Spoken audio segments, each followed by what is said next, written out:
Good. Great. Thank you. Good evening and welcome to the Monomoy Regional School Committee's meeting for Thursday, May 14th, 2020 at 6:30. This meeting is being held fully remotely in accordance with the Governor of Massachusetts March 12th, 2020 order suspending certain provisions of the Open Meeting Law GLC 30A Section 20. You can join the meeting at the link provided on the website, which also includes the meeting ID and password. I'd like to call the meeting to order at 6:34 p.m. First item on the agenda would be the approval of the minutes from April 30th, 2020. Do I have a motion? So moved. Second. Questions or discussion? Great. Seeing none, I'm going to go with a roll call. Terry, Yes. Nancy, Aye. Mary, Aye. Tina, Aye. Joanne, Yes. Joe, Yes. and Sharon. Can you unmute your mic? Just a motion to carry the minutes.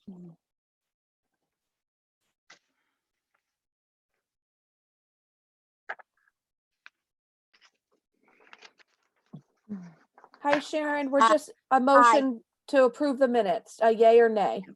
Yay. Thank you. Motion carries, Leah. Next item on the agenda would be public comment, an opportunity for anyone from the general public to speak. I just ask that you limit it to 5 minutes per person. Is there anyone here that would like to speak this evening? And there'll be another opportunity at the end. And I'm just scanning my screen. If someone sees someone I do not know, let me know. Okay, great. Charles, where are you? I know you're in there somewhere. He's at the bottom. He's at the bottom. Okay, he doesn't have his hand raised either. Okay, great. Oh, All right. there he is. Hi, Charles. All right, moving on to recognitions. Dr. Carpenter. I have a couple. I would first like to, in order to celebrate School Uncharted Day on May 1st, Tracy Shields, the owner of Hangar B and the B-Side Coffee, with support of Monomoy Community Services, gave boxes of B-Side coffee beans to our school food service team members. So thank you to Tracy, Hangar B, and the B-Side Coffee and Monomoy Community Services. And then I would like to thank Bill Bystrom for his donation in the amount of $228.25 to the Monomoy Regional School District Food Service Grab and Go program. Great. Thank you so much, Dr. Carpenter. Sounds like good stuff. Moving on to reports and discussions. First item on the agenda would be the Superintendent's Evaluation. Who is speaking on behalf of the Evaluation Committee tonight?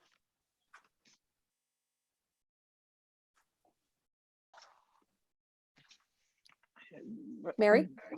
Nancy? I'll let Mary if she wants to. I'll listen to you, Nancy, this time. I'll do it next time. Okay. Ms. Scott? The Superintendent Evaluation Subcommittee met, I think it was last week or 5 weeks ago or a month ago. We don't really know anymore.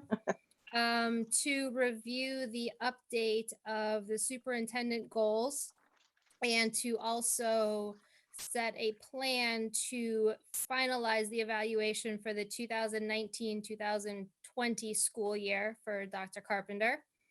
Do you want to go through your report first, Dr. Carpenter, or do we want to set the timeline? I think you can set the timeline and then I can just go through a quick explanation on sort of an update on the goals for the current fiscal year or the current academic year and then open it up. Okay, so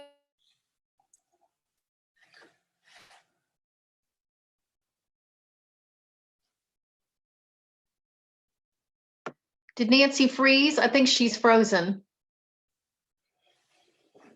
Yeah, she did. Let's just check in with Miss Scott here. sorry, I got frozen. There she is. Okay, great. Sorry. I have to check which internet I'm connected to because that affects my household. I'm not sure where I got frozen in the end, but I'll start over and say that the town elections are June 25th. And so the intention is for us, we also have a school committee meeting scheduled for that night. So the intention is for us to vote on the evaluation at that public meeting, which means our initial presentation of our evaluations would be at the meeting prior to that. We would present them at the June 11th meeting. And that would back up to allowing the chair to create the summative evaluation for the entire committee for that evening. So if we back up from there, we want to give her some time. So we were anticipating having our individual evaluations due to the chair by June 1st to allow her to have enough time or to delegate that job to someone else on the committee. And that would allow us to have almost 3 weeks, I believe, from today to complete our evaluations. So hopefully by the end of the evening tonight or first thing tomorrow morning, everyone will be emailed their evaluation packet, including the summative report, a copy of Dr. Carpenter's goals with his report out as to where he ended up, the evidence for all of his goals, as well as the rubric. And that can all be completed and given to Jackie or her delegated person by June 1st. That sound doable? Yeah, that sounds reasonable for me. It gives me from the 1st to the 11th to create the summative and present that on the 11th, right? Okay. So to go in actual order, on June 11th, we will each present our evaluation to the public at a public meeting as required. The chair would present the summative evaluation for the entire committee as required. And then at the following public meeting, we would vote on the evaluation so that it would be completed before the town election. Which is June 25th, you said? June 25th, yes. Okay, great. Thank you. Any questions for Ms. Scott? All right.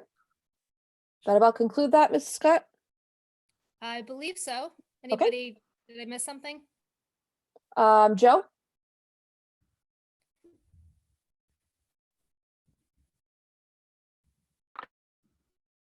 Lamp here, sorry. Still lamp.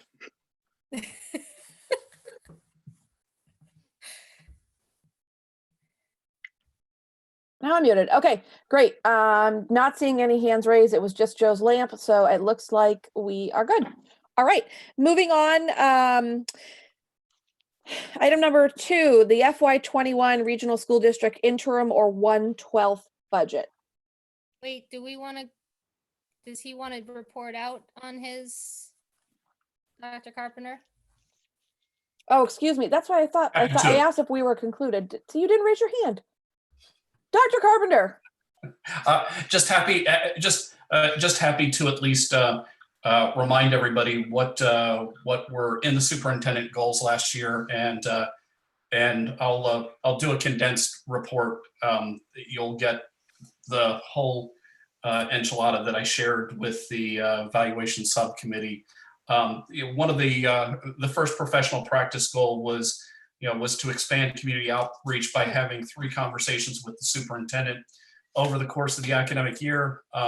For those that remember, we did have a meeting with parents on our originally publicized date of November 18th, and invited parents to submit topics in advance, and I created a nice little slide deck that could go along and help support the conversation.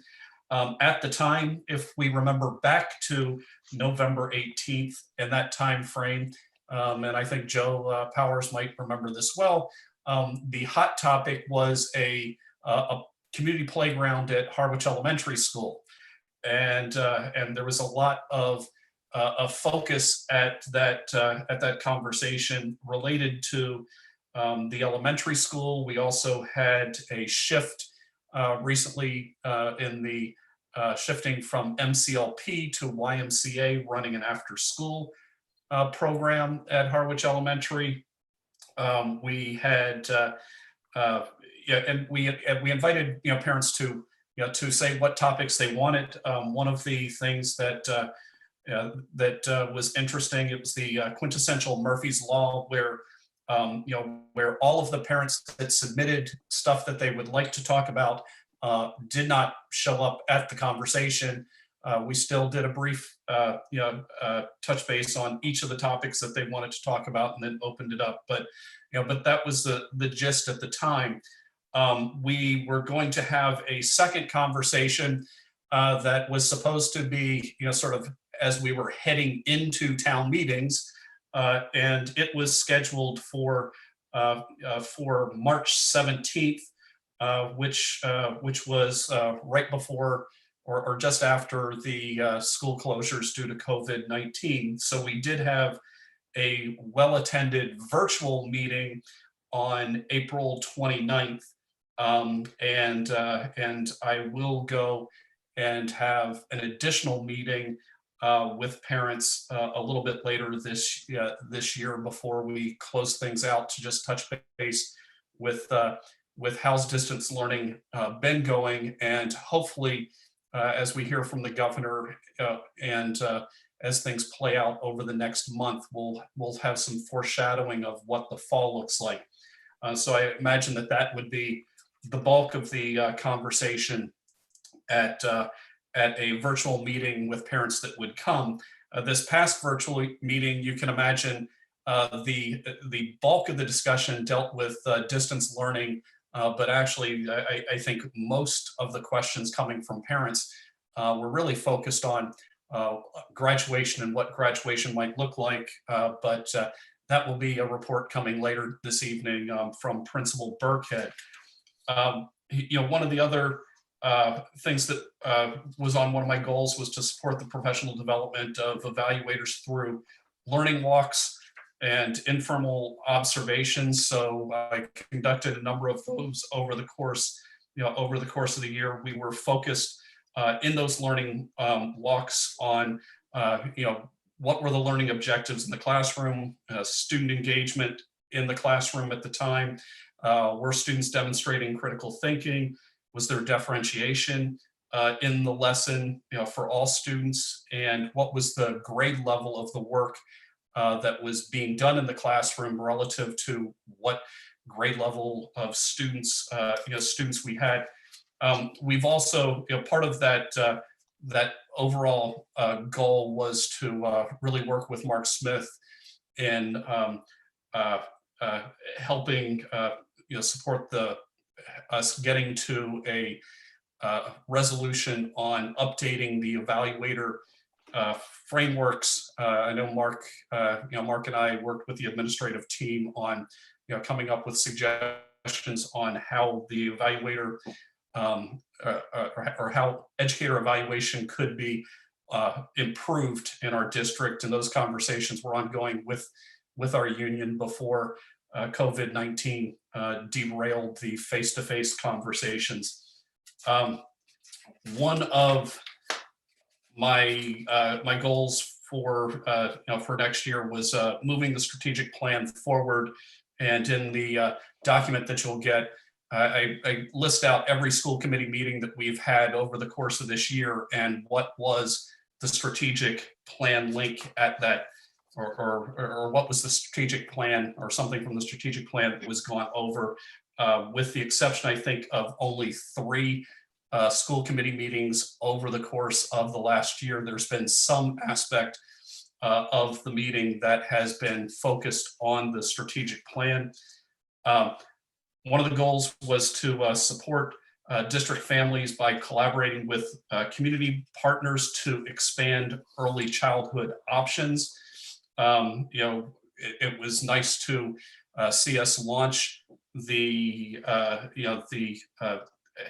Head Start program, or to see that happen, and in available classroom space at Chatham Elementary School, and the Y happening at Harwich Elementary School.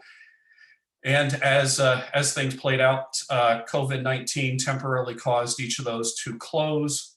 but we also worked with those partners to have them open back up to be, sites where critical staff to support, healthcare and other services that need to continue during these COVID-19 closures, were able to happen. So we were providing a different type of childcare coverage in those centers over the course of the school year. So that's just kind of a quick update of some of the goals that were in that, and you'll get sort of the whole complete document in your packet.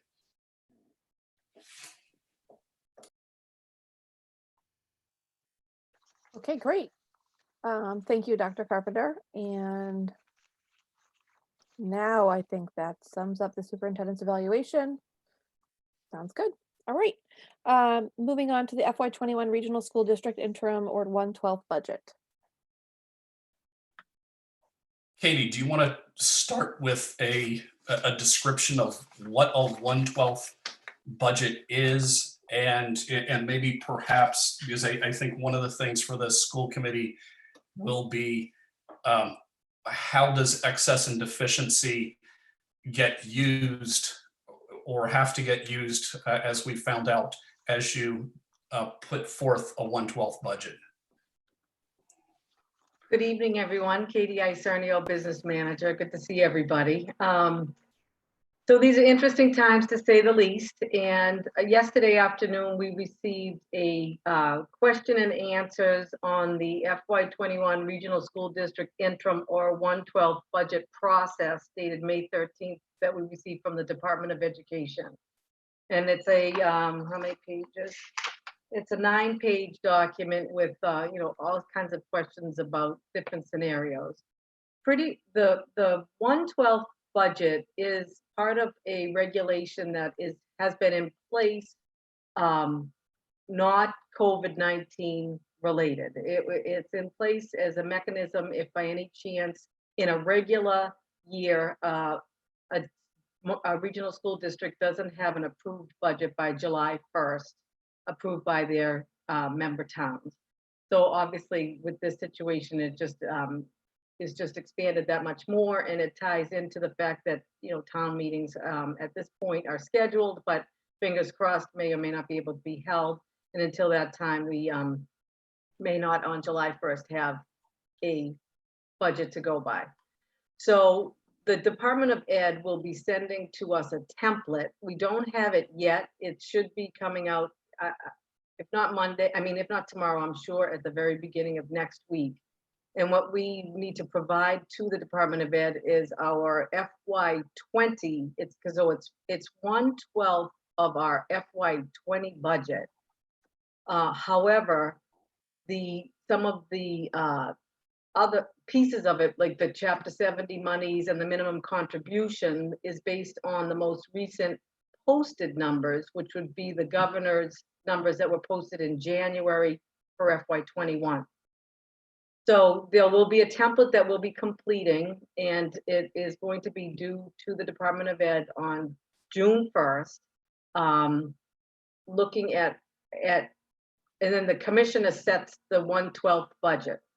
The school committee and the subcommittee finance, the finance subcommittee of the school committee, superintendent and I met earlier this week to talk about what does a 1/12 budget look like?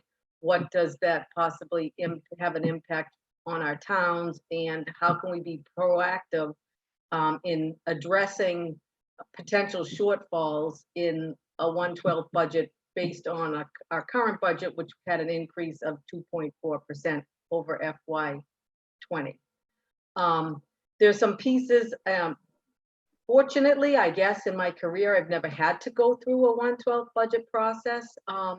So I don't know. I know that if, for instance, there was let's say FY21 was the first time a district had a significant debt payment, the commissioner would look at, some exceptions to just taking a budget and dividing it by 12.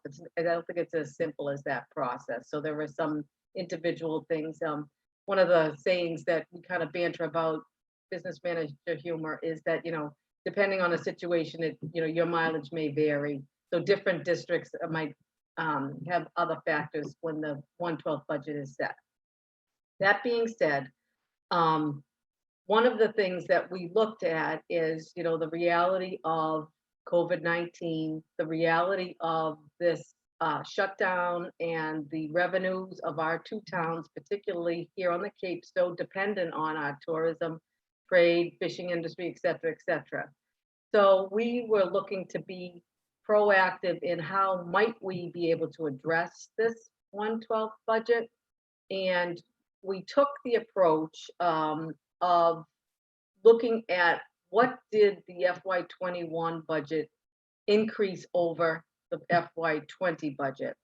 And the amount of that increase in the FY21 budget, which was made up predominantly of contractual obligations as well as the new ELA curriculum, was $983,141. So we, the superintendent and I, and then when we met with the finance subcommittee, because as a side note, right now, rightfully so, we're not getting specific numbers or targets from our towns as to what to strive to try to come in at in FY21.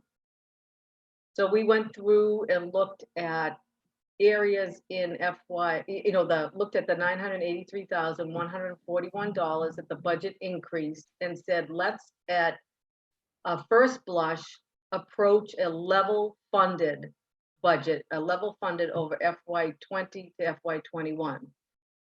As you know, we had used, we had voted to use, sorry, I should know the number off the top of my head, I'm sorry. $872,809 already we voted to use of E&D in FY21 to support the budget. If nothing else changes going forward and we submit the template to the Department of Ed on June 1st, and then I don't know, I'm sure by July 1st we have to have a number. If nothing else changes, that's the only amount that, I mean, it's a significant amount, but we could not use more than $872,809 to support the FY21 budget. So let's say a scenario is, I think, Scott's referred to as budget Armageddon. If we had to reduce our budget further, one of the thoughts was we would perhaps use additional E&D, but if we don't know that number prior to when we submit this in June 1st, we cannot. So we have to strategize in terms of how do we want to approach the $983,141 that we want to look at to level fund FY21 from FY20 at this point in time, as of 6:58 on whatever, May 14th. So taking that, moving forward with that, I don't know if, Scott, do you want me to get into the exercise and the specifics? I don't know if anyone has any questions about the 1/12 at this point. I did earlier, only because we did get this yesterday afternoon. I emailed that Scott asked me to send this to everybody today, this afternoon, which you got. And Joe, I'm not sure, Joe Powers from Howard, I'll be happy to send it forward so you have it as a resource as well, because it's a form from the Department of Ed. And we could also have Joy put it on our website too. So it's part of the FY21 budget, understanding the budget. So it'll be out there and available for everybody to see. And just as a follow-up, in FY19, our E&D was certified at just over $2 million. As I mentioned, we had already voted to use $872,809, which leaves us just about a just under $1.2 million left, not left, but a reserve for the district to use from this point going forward. However, one of the things that is essential for everybody to know, and it's a concept that's difficult to understand, but E&D gets certified every single year for the fiscal year that just ended. So in FY19, our E&D got certified. So then those funds can be voted on prior to July 1st to be used to support the following year's budget. Basically, on July 1st of the next fiscal year, your E&D goes to zero. You have to vote prior to that to use E&D, and then it gets back to zero. So we can't, after the budget process goes through, all of a sudden change the amount of E&D, which is, I think, a kind of a different understanding from what we had hoped, that it could kind of be a phased approval as we got more solid numbers along the way. So I'll stop there and Scott can chime in. First, Cindy, did you have a question? I think she just wants me to send it to her. Okay, so just to try to take what Katie was saying and maybe condense it just a little bit in terms of some of the challenge we have. We're going into this, and I know that I know that Joe Powers is working with his team to sort of forecast what the budget situation looks like in Chatham, and I know that Jill and Alex are working, in Harwich, and Joe and Alex are working in Chatham to come up with what their town, what each town can support in FY21, and so we, I think we have a challenge. I think the towns may be in very different places with, can they support our FY21 budget as we had it? Keep in mind that our FY21 budget, as we initially presented it prior to COVID-19 to each town, was a 2% increase for Harwich, but it actually was a reduction in Chatham just because of the number of students. The foundation enrollment is shifting, and created that scenario. So so I also want to acknowledge that just because the commissioner goes through an exercise of taking our current budget, or what's largely the current amount of money that a school district's operating under, and says, okay, moving forward, you're going to be having 1/12 of that. That presumes that the cash flow, the revenue coming into both Harwich and Chatham for next fiscal year is what it has been for this fiscal year, and or prior. So with the situation that COVID-19 is presenting in towns on Cape Cod, I think that that's a relatively faulty assumption, that we would presume that the finances that the towns are going to have for next year are at least what they were planning for in the current fiscal year. So as Katie mentioned, the way excess and deficiency works in a 1/12 budget, we have to say how much excess and deficiency we as a school district are willing to use. And Katie and I have sort of talked about a way to approach this. Is, I think we have to look at the maximum, we have to say we're going to use the maximum amount of excess and deficiency, because if we say we're only going to use the $800-some thousand of excess and deficiency where we initially were going into this, and we find out that we're in a situation where either Harwich or Chatham really needs us to use more, if we submit in June, for June 1st, that we're going to use $800,000 of excess and deficiency, but find we need to use more, we can't use it. So it's one of these situations that we can't exercise that. On the other hand, what I'm saying, what I would be recommending is that we put forth a 1/12 budget that has us using a maximum amount, something like $1.8 million in excess and deficiency.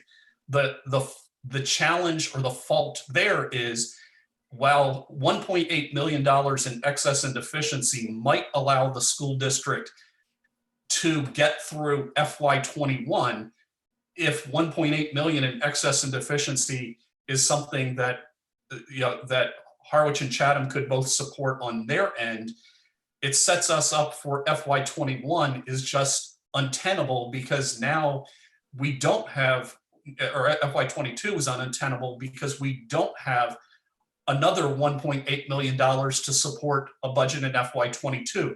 So we're going to need to come somewhere in the middle there. So towards that end, I do think that, that we're going to have to say and forecast to Desi and the commissioner that we're willing to use up to 1.8 million in excess and deficiency. We can opt to use less, but as long as we're putting forth a 1/12 budget that uses this maximum amount of excess and deficiency, we can find a place in the middle based on where the number comes in and what the revenues look like in both towns. So towards that end, we went through an effort on our end as a team to go and say, okay, what would we do to lower the costs to run the district? That would, and for everything that we reduce, it would become less of that 1.8 million in excess and deficiency that we need to use, that would allow us to land the plane somewhere there in between the budgets that we initially set out to the towns and discussed with the towns, that were all based on understandings prior to COVID-19, and have it land within the new fiscal wherewithal. So we put together a list. I sent out a letter to our staff today, just letting them know that we anticipate the budget for FY21 being far less favorable than what we were going into as we were developing the FY21 budget. It was all pre-COVID-19 closures and social distancing, and came up with a list of staff and a list of programs and things that we wouldn't fund or that we wouldn't expect to fund in FY21 if the numbers fall with the revenues for one or both of our towns as we think may be the case. So on that list, in terms of sort of high level things that we talked about, one big budget driver in our FY21 budget conversations has been to purchase a much needed ELA elementary curriculum. And what we've said as a first blush is we need to take that one and set that off into another fiscal year, which would allow us to reduce the cost. It was going to be just over $285,000 out of our operating budget to launch a new ELA curriculum. So that would take that off of the table. There was a cost savings measure, a future cost savings measure that our facilities manager had been suggesting that was going to be really one of our big capital projects for the year, which was about $50,000 to have the HVAC systems at Chatham Elementary, Harwich Elementary, and the middle school, the three older buildings in the district, to get those HVAC systems so that they could be remotely operated, which would allow us to better control when the temperature or when we're kicking in on the boilers, but also allow us to monitor the system during storms, particularly winter storms, to understand, do we have a situation that's brewing that might lead to burst pipes and damage. So it's something that it would be a needed improvement to the HVAC system, but we said, okay, that's that's a big project, a big capital project that we need to move to future years. We identified a number of areas within the budget that we could trim, trim about $10,000 in terms of supplies. And then there were things in terms of administrative contracts that I think that we could restructure some of the costs to have the increase for next year for the administrators below 2%, leveraging the fact that we have Principal Burkhead, Principal Wilson, and Assistant Principal Girolamo all leaving during the same year, and bringing in people at a level that would allow us to have that whole administrative line less than a 2% increase, which would be another savings of over 35,000 just in that. We know that we had in the budget 2 assistant principals, and I think we're gonna have to look at when do we onboard future assistant principals, particularly if we don't know if schooling is going to be remote in the fall. So do we wait to bring in assistant principals? And do we have to do? I think Joe mentioned, or Joe Sulio mentioned at one of our recent meetings. Do we look towards sort of a dean of students role like Joe was used to at Wayland, and go with a restructure on that end? So so we have things like that on the list, and then there are some there are the rest of the cuts involve reduction in staff to that we were going to have in a funded FY21 budget as we presented to the 2 towns, or town managers, the finance committee, and the school committee. And this, so I'll go through this set of reductions, and they involve 13.5 FTEs, spanning across a number of places. First, we would trim, reduce 1 FTE that's a clerical staff person that that's focused. The focus of it is on elementary special education clerical work, and that would have to get absorbed by other clerical staffing and by central office staffing too, because it still has to happen. It's just, where is it going to happen? We had been carrying 2 sections of kindergarten at Chatham Elementary in our FY21 budget. The reality is that and I've mentioned this to the school committee, that we do not have 2 sections worth of kindergartners who have enrolled at Chatham Elementary School. So that's an easy reduction to make, where we can trim one teacher and 1 teaching assistant. Although it pains us that we don't have the number of students at, the number of children of kindergarten age. There was only 11 in Chatham to sign up for kindergarten next year at Chatham Elementary School. So, so it's a longer term issue that I know, Shireen, the selectmen, and the town of Chatham is looking at. How do we get young families to be, to be there and to find Chatham, Chatham affordable? Along that same line, just as we have very little enrollment in kindergarten at Chatham Elementary, we have also very little enrollment when it comes to preschool at Chatham. And so currently we do preschool where we have a morning and an afternoon preschool session, both at Harwich Elementary and at Chatham Elementary. In Chatham Elementary, it's just a single classroom where 3-year-olds that have special education needs and their peer models would come in one time of the day, and 4-year-olds would come in, like later in the day. But we only at the moment have 3 3-year-olds with special education needs and 3 peer models at Chatham Elementary School. Those children would be the 4-year-old cohort of 6 children. We could easily absorb any future or any incoming 3-year-olds into that. So So the preschool program at Chatham Elementary School would be reduced from a full-time, half-day 3-year-olds, half-day 4-year-old program to just a half-day program for a combined 3 and 4-year-old population.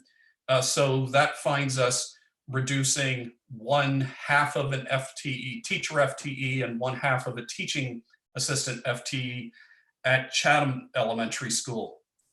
At Harwich Elementary School, one of the things that I know that we have Lucy Gilmore and some other folks on this Zoom meeting. There has been a long and beloved program in Harwich called Make Way for Kids that provides affordable childcare and free childcare and preschool for families who need that support. The challenge with that program that we've had as a school district is when it first was created and formed long ago, it was fully grant supported, and those grants have gradually, over the years that we have been together as Monomoy, have gradually gotten smaller to the point now that our budget is fully subsidizing Make Way for Kids.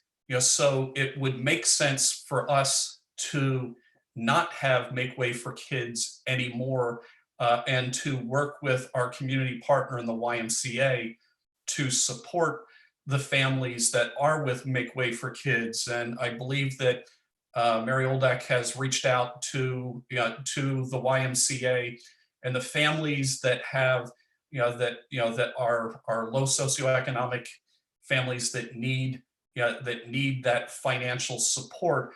The Y can support them in that program. There are some families that have more fiscal means that wouldn't meet the Y's threshold, that would have to pay for, we'll call it more of a market rate preschool experience, as opposed to us subsidizing the preschool for them. But it's a big painful loss, where this has been a program that has been around for years in Harwich, and to find us in a budget situation where we're having to find a way to bring this in. So reducing or eliminating the Make Way for Children program is something that has a reduction of a teaching position and also a paraprofessional position. But again, it's one of those that's not an easy thing to see be lost. Other reductions here, we have a middle school math position, a high school ELA position, a high school art position, a halftime custodian, a clerical person at Harwich Elementary School, who also serves as the district's courier, and at the high school, a special education teacher and a instructional assistant. So it's a number of staff. It hits each of the buildings. What we've tried to do is look at positions where we have retirements or resignations and ask the tough question, can we go and not fill this and still provide the services we need for families. So we've tried to leverage retirements and resignations so that we can limit having to have the tough conversations with staff saying, I know you have a job this year, but next year we're not going to be able to afford it.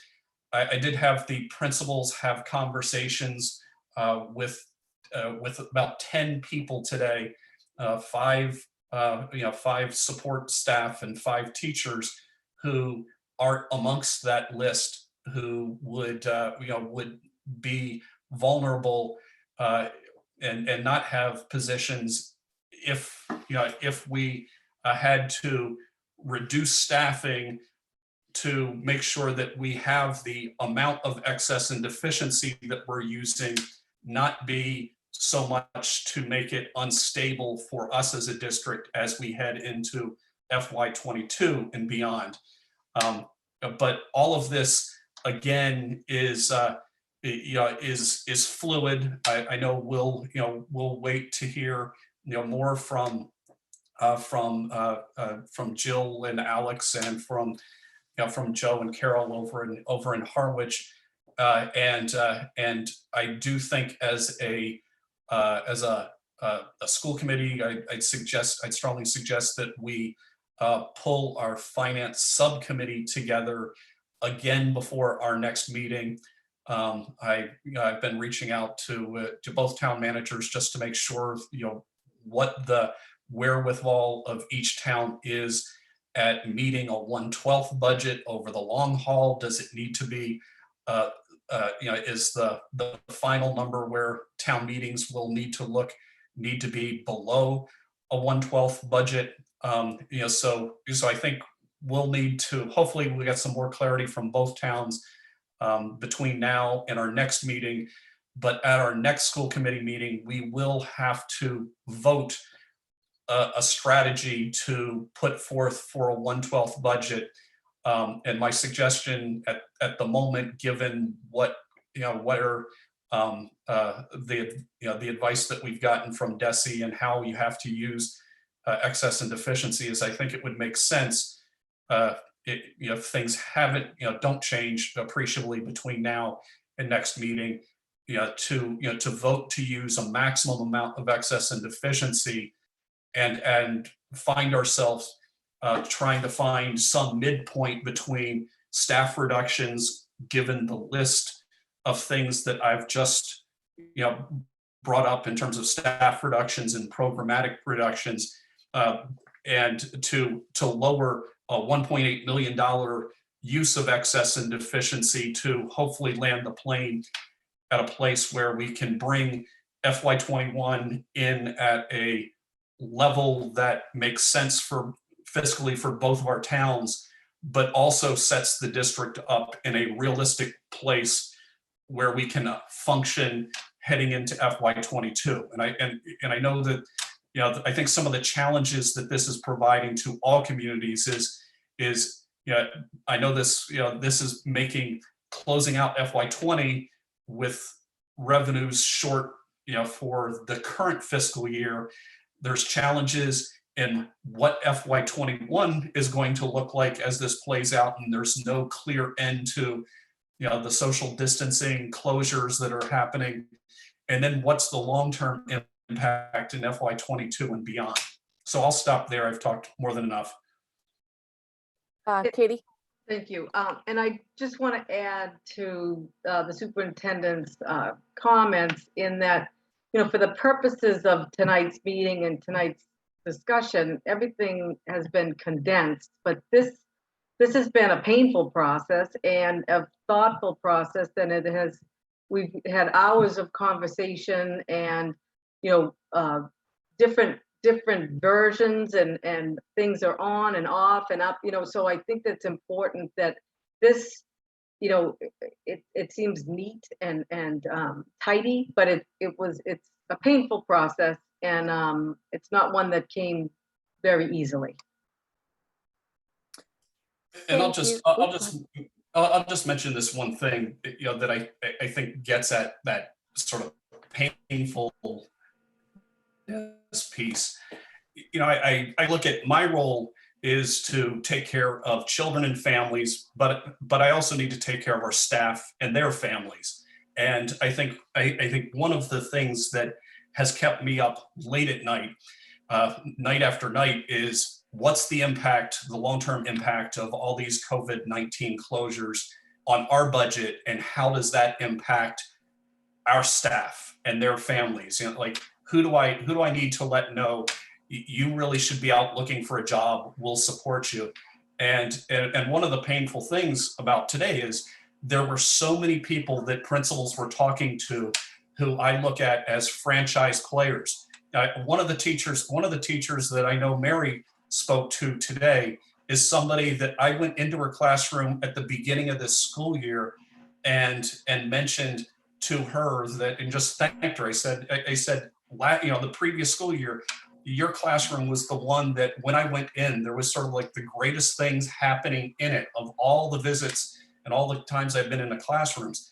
And to see us saying to people that we want to hold on to, it's, that we're not seeing a place in our budget to financially keep you is just painful beyond belief to, for me. And I just can't fathom what it's like to those that, that Mary, Robin, Bill, and Mark were talking to today. But I do think it's incumbent upon us, if we're not seeing us able to hold on to certain people, the sooner we can let them know that there's not a spot for them in our budget, the better for them to start heading out and looking for other employment with our support. Thank you, Dr. Carpenter and Katie. I know that this budget is not for the faint of heart, for sure, and you guys have put a lot of work into it. And as a member of the finance subcommittee, it was very eye-opening, all the work that you guys have been putting in diligently to protect the students, the district, the integrity, our teachers, and the rest of the staff. So thank you very much for all of your work. At this point, I'm going to probably open up to the committee for questions and discussion. Are there any questions for Katie or Dr. Carpenter at this time? I'm scanning. Any discussion? Ms. Scott. Thank you, Madam Chair. Quick question, Katie, you sent out to us earlier this evening, our certified E&D for FY19 is 2.06.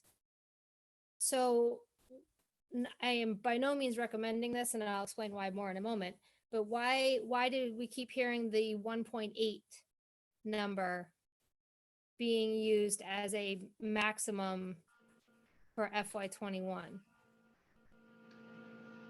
I think that Scott, was that just a number you were using as for example? Arbitrary.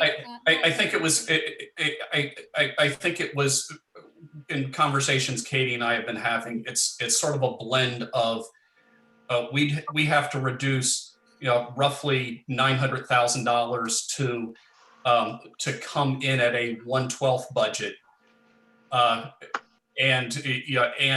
it's just looking at what if we had double that in excess and use of excess and deficiency. And with the plan that we have to land the plane somewhere in the middle, presuming that using 1.8 million, right, and how that would alter the assessments on both towns would be still within the fiscal wherewithal of both towns. So that's a big if still too. So Nancy, just to put, so we had originally voted $872,809 in E&D. So it was not just a, for instance, number. And we're reducing, level funding, if you will. So adding to the original vote, the 983,141. Oh, I see. Gets us to the, $1,855,950. Not that, but that's where that is. It wasn't a for instance, so I stand corrected. Okay, thank you. That makes more sense. Okay. All right, so I'm sorry, I should have said all of these comments first, but I also want to echo what Katie and Dr. Carpenter and Jackie said. I know the conversations that we had at the subcommittee meeting, we were on for almost 2 hours talking about this, and I can't imagine, the principals going through this same and even more in-depth conversation, trying to decide things. And it was extremely difficult for us, as well as the finance subcommittee, to play with this and realize what we're dealing with here. So it's not an easy conversation at all. And then I also want to go back to the fact that we do have a $2 million excess and deficiency account. And I think that we are in a really unique situation. And I think that we need to give some serious props to Steve Duvall specifically, because I think anytime we talk excess and deficiency, I know for myself, I constantly hear Steve Duvall in the back of my head saying, don't use that money, don't use that money, save it for a rainy day. And as Scott has said, we're looking at a downpour right now. So I think that we are extremely fortunate to have that reserve in our back pocket in this essence. We've also heard over the years requests from the towns to use more of that excess and deficiency, and we've always held strong to hang on to it. And I think that we are going to be better off going into FY21 and presumably FY22, having that reserve to use so that we're not having the major Armageddon that we could be facing. There's a lot of conversations going around of other districts around the state who are cutting, I don't want to quote numbers because I can't think of them off the top of my head, but they're reducing programs and reducing many, many, many more teachers than we're considering. So I think we're in a really good position. And I think that we've been really good fiscally over the years to preserve that for this specific situation. One of my questions was how it plays out with the assessments. If we say we want to presumably possibly use up to 1.8 million excess and deficiency in FY21 with the full expectation that we're not going to use it all, but we want it there as a just in case and we don't know the number, and I understand all of that. How does that play out with the assessments that they go to the towns? Is it going to appear to the town of Chatham and the town of Harwich that we're going to be using 1.8 million of excess and deficiency, and therefore their assessments are going to be that much lower? And is that, I understand it's our job to explain all of that and make sure that it's not confusing to them and to the townspeople and to the voters. And that's a really, really tough thing to explain. Hey, we're going to put it there just in case, but we don't really plan on using it because we want to use it for next year. So you're right on, Nancy, in terms of your, your understanding of the dilemma that it causes, which is why it's essential that the sooner we can get a closer target, and I know this is a difficult thing, like where we need. So right now, this approach is to level fund the 21 budget over the 20 budget, which in essence was a 2.4% cut in the 21 budget. If we need to find out from our member towns, are they anticipating that they will be able to support that? Are they anticipating that they may need to ask us to reduce our budget by another 1% perhaps? Then as it gets more firmed up, because you don't want to present an assessment to the two towns showing the assessment of all of that E&D being used to support the budget, and then let's say, for instance, Chapter 70 comes in less, or you would not be able to then say to the towns, oh, wait a minute, we don't want to use all that E&D. Your assessment's going to increase after the fact. So I do think it needs to be a combination, and it's the more, the closer we can get to where we need to be in terms of the expectations of what our member towns can afford. And I understand this is just, every day it's something else to learn about and to try to understand and calculate. So Okay. that is a cautionary approach. Would it be, I kind of look at it in that we have $2 million in excess and deficiency, and it would be fantastic if we didn't use it all over the next couple of years. And it still is there for this purpose, in essence. I mean, there's other purposes for it as well, other emergencies, but this is a prime example of an emergency that's coming in. Would it be worth discussing, saying, let's take half of it for this year and half of it presumably for 22, and say we would use $1 million of it? I mean, I don't know. I'm assuming it was part of a conversation somewhere down the line, but it seems like we don't really want to use 1.8 million. So why would we want to put 1.8 million on the table if we came up with a conversation, or we came up with a threshold that says, ideally in FY21, we want to use no more than 1.2 million, bottom line. We will not go over 1.2 million. That will leave us 800,000 for next year emergencies. I don't know, is that? So Nancy, I think that's where the discussion goes for the finance subcommittee as well. So you have to remember, we've already committed to use, so that 2 million that was certified in FY19, we already have committed to using 872. So it's already down to just under 1.2 million. So 2 million's already gone. So now the quote unquote balance. But what the superintendent and I did was we kind of plugged in our assessment and said, let's go two completely different, let's reduce the budget by $983,141, which is that sheet that Dr. Carpenter just went through with all of the reductions in staff and programs and curriculum. So we went two different ways. One is reduce the budget by 983, and the second is maintain the same budget, but increase the use of E&D by the 983. And I feel, and I don't think I'm overstepping, but I feel that the finance subcommittee, then we need to come together and say, okay, where is that? Where do we want to be? Because we have to look at 22. We don't want to spend all of our money and have nothing for 22, because that's not, I wouldn't feel good about that. But where do we meet in the middle? And this all has to be decided prior to June 1st. So I don't know about anybody else, but in this household, we've been doing all kinds of jigsaw puzzles.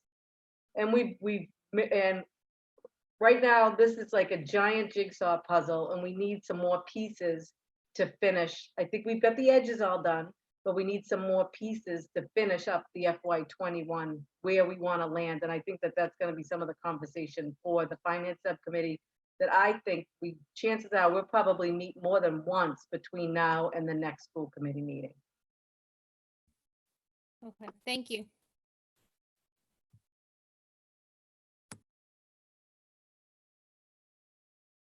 Sorry, I was muted. Mr. Russell? Terry, you're muted.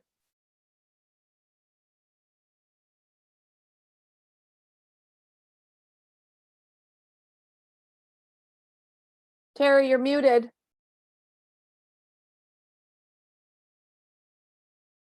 Any sound now? Perfect. Thanks, Jackie.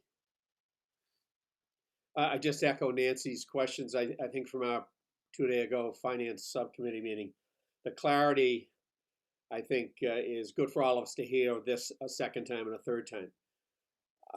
Someone once said to me about a month ago, apologizing under the circumstances of the pandemic. He said, yeah, I apologize. This is my first pandemic. And it's true with us with this budget. We're really running at the same time, trying to figure out Q&As from Boston as recent as this afternoon, what we listened to Tuesday ago.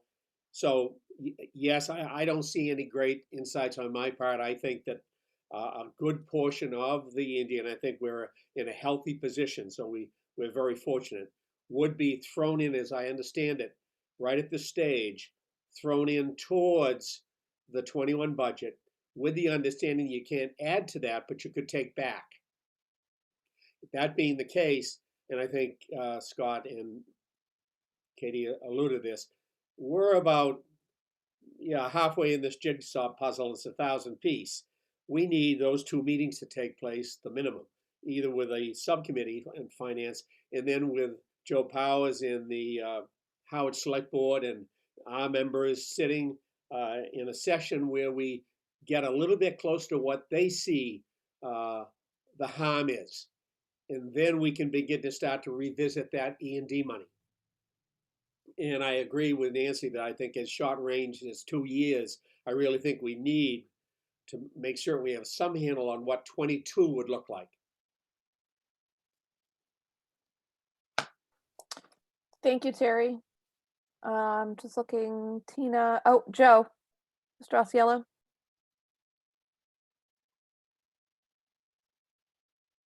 I was gonna say Tina was unmuted first, so okay. No, go ahead, Joe. Go ahead. Okay, thank you, Tina. If we stay with a jigsaw puzzle metaphor just for a moment, it's we're trying to put together a jigsaw puzzle, it seems to me, when the puzzle is on a table, the table is moving and the room is spinning at the same time. The nature of the problem is still unfolding, still to be discovered, and we're trying as best we can to anticipate its scope and depth and to come up with a painful but adequate and necessary response. To say the obvious, it's a terribly difficult situation for us. I would like I'm not on the finance committee. I haven't spent hours on this topic. We do adhere to open meeting law, so much of what is said today is new for many of us on the committee. We don't have private conversations outside of the public. And if anyone's calling to find out, the answer is that's true. So did I actually hear that the proposal for and I just look for a yes or no here, we're going to take the ELA program off the table for this year and try to do it for next year? Did I actually hear that? Just like yes. Okay. You did. Joe, I can briefly explain the why on that is if we're going to launch the ELA curriculum in the next month, we would have to sort of put in the purchase of set up the professional development for it and everything to launch it in September. And I think we're not in a place with enough known on the fiscal end to spend that sort of money on a new program.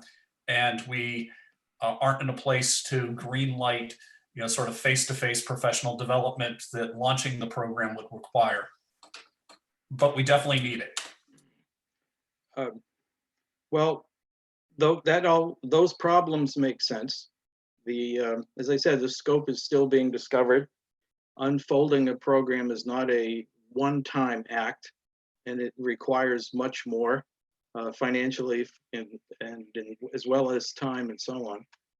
But something needs to be said on this, and I'm going to be the one to say it. I want to just suggest some more bad news, which is the unintended consequence for this decision. If I remember correctly, going back to previous presentations, my understanding is that when the director of curriculum instruction and assessment was initiating this with the staff, and obviously, I'm referring to Mark Smith, but it could be whoever's in that position. So this isn't a personal commentary. But when a director comes to the staff and says, teachers, I have a great idea for a great program that's going to lift us up to the next level, improve the quality of instruction and education, will increase students' ability to understand and make our jobs better because you're doing it more effectively. And I need you to join with me.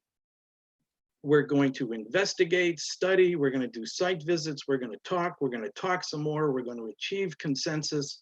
We're going to spend a lot of time on this. You're going to do all this for free. And your opinion is really going to matter. your opinion is going to have a lot to do with the outcome. And then you say, and then we're forced to say, not out of ill intent, but we are required to say, maybe next year. The next time a director of curriculum, instruction, and assessment, the next time a superintendent, the next time a principal comes and says to the staff, hey, I got a great idea, and I'd like everybody to join in and pitch in, and let's work a little harder because this is going to matter and your opinion is going to count.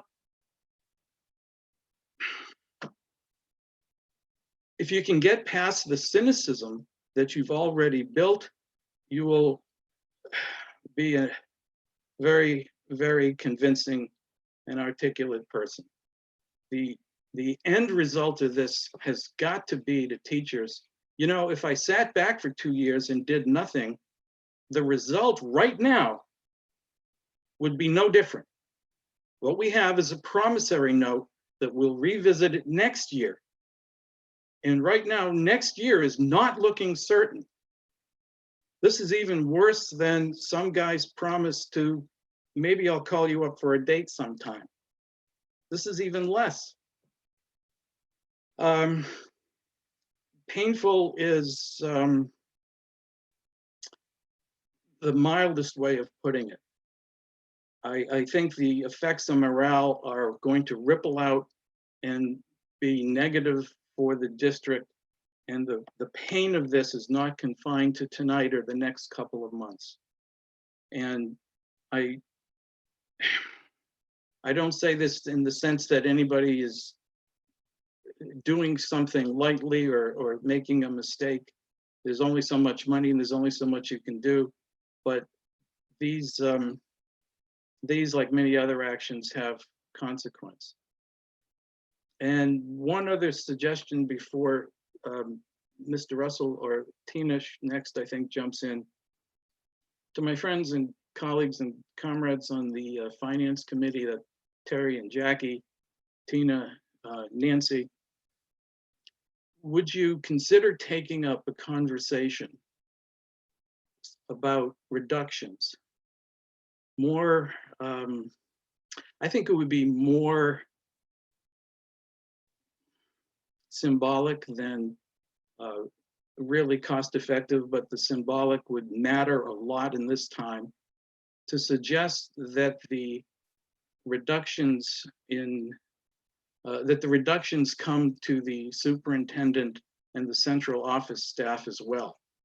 Not in the sense that anyone is laid off, but on May 28th or so, that we hear a suggestion that there will be a voluntary pay freeze for the coming year should the 1/12 go forward, a voluntary pay freeze for the superintendent and the administrative staff. I think that would go some way in improving the morale of the district, which I think is going to suffer. Knowing full well, these are adults, they understand, teachers are grown-ups, they get it, they understand the fiscal reality, but it hurts anyway. And there's going to be much more said on all this by a lot of folks. I'll just stop here, and I think Tina's been waiting patiently, so I'll stop here. Thank you, Joe, for all of your input very much. Tina. Joe, thank you. Thank you for that. That was spoken with a lot of passion, and I hear you, and I appreciate what you just said. And it reminded me very quickly of, in Harwich, a fire department kept getting postponed and postponed and postponed every year for budgeting situations. And I remember hearing about that, I think 3 years in a row, the fire department every year kept getting, not this year, next year, not this year, next year. So I hear you, because I think at some point we do have to kind of recognize something like that. I just had a quick question. I did ask this in the subcommittee, but I also want to just say it here since this is a public meeting. Scott, would you mind Make Way for Kids. It was my understanding yesterday that that was a grant funded program, and then the grant ran out, I guess 2 or 3 years ago. And so I had a couple of questions posed to me about that in particular. Looked like my internet was unstable. Can everybody hear me? Oh, okay, good. Right. It started. Yeah, it started as an early education program. Still is an early education program that that was entirely grant funded. And over the 7 years that we've come together as Monomoy, the funding behind that grant has slowly but surely dissipated till it's now gone. Okay, thank you for that. I just wanted to make sure that was on public record, because I did get a couple of questions about that just from constituents. And I think that was it. And the only other thing is I'll just echo Nancy, Terry. I mean, we really 2 hours in our subcommittee, and we really looked at every single line item, and we'll continue to look at this. So, and again, Joe, thank you for your comments. Just looking around to see, I'm going to go to page 2, see if, oh, Sharon. Yes, this is a hard thing to speak about at all. Some of these cuts I need to find out more about exactly what they affect, but I can do that during the next week. I do want to say the one program here that I'm very familiar with is that Make Way program. And I think that has provided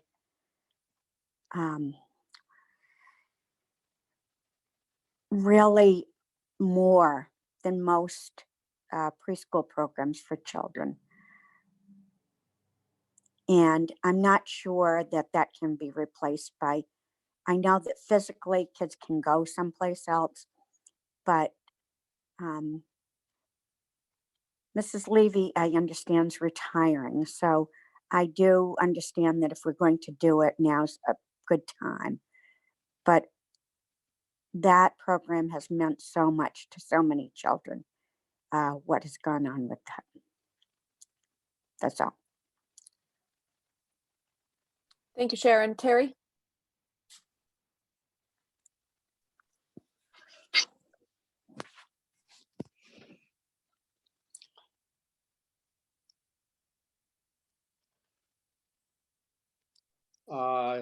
Jackie, can you hear me? Yep. Thanks. Joe, I share your pain. I too listened for those hours this past late winter spring to the staff, the elementary staff that formed that team of researchers for the ELA. Very, very impressed. I was lost in their knowledge. My exception to that, Joe, as you touch upon how disappointment can hit staff and morale is resulting in, I find this situation that we're all in, and we can all add up the number of years we've been in classrooms, and it never has this ever happened. Read in the paper yesterday that Cape Cod Healthcare is $77 million shortfall. 33 million unemployed in the United States, approaching 85,000 died. In the light of that and what's happening, that ELA program and that 400,000 and that hours of work by those teachers, I think it's shared pain. They'll fully understand.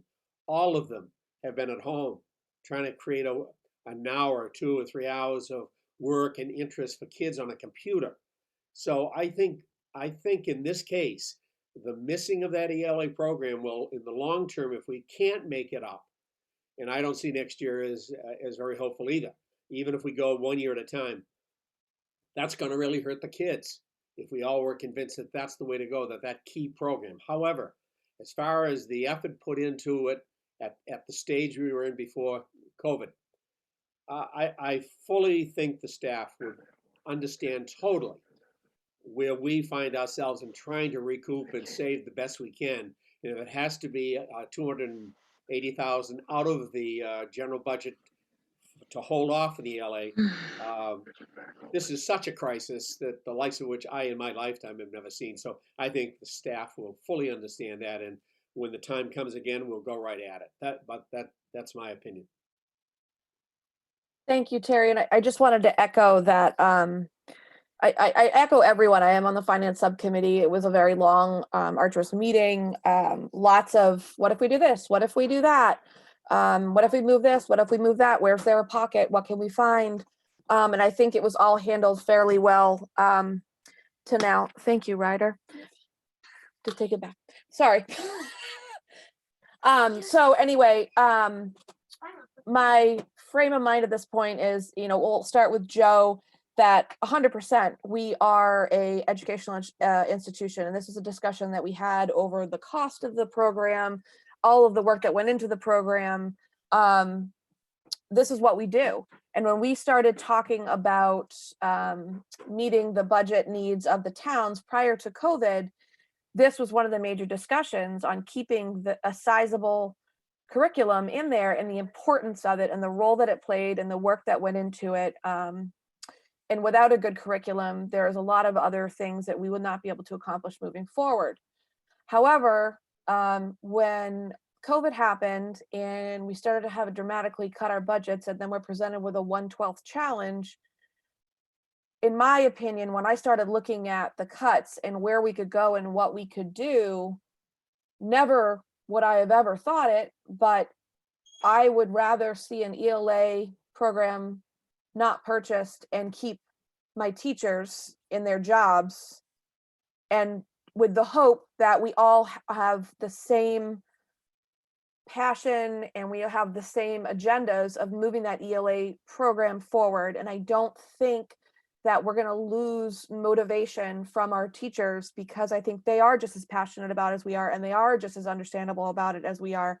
And I think we're exemplifying that by choosing to cut something, which I think is very significant, and they're aware of that, but they also know the reality is that we're cutting something like that to save positions. That's what it comes down to. And it's a very obvious elephant in the room that no one's talking about, but if we don't cut that ELA program, it could be devastating.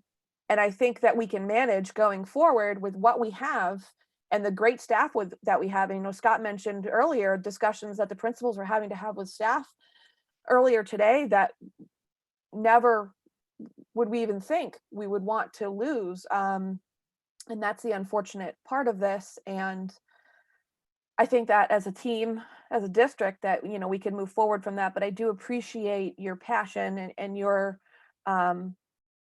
position on the ELA program. And that's not to say that when we get back as a committee, we don't go back to the drawing board again and try and figure out something else, because a lot of great work came out of our subcommittee meeting this week and a lot of new ideas and strategies. So, a lot happens in a couple days, and maybe there will be something that happens or changes, and we can make some further choices. But I just wanted to, that's my position at this point on the ELA program. And no one's ever been in a position like this before. So everything about it is new, and we're all learning as we go. And there's a lot of moving parts. So thank you. Have I heard from everybody on the committee? Oh, Joanne. Hear exactly what you're saying, Jackie. It's positions. And I say this as an ELA teacher. It breaks my heart, because that is a good program. I know, I see Mark doing this. It just really breaks my heart, because I think it would have lifted the kids up quickly to where you wanted to see them go. However, there's an upside to this. The teachers who really involved themselves in it, and they sure did, they were immersed in the instruction, they were immersed in the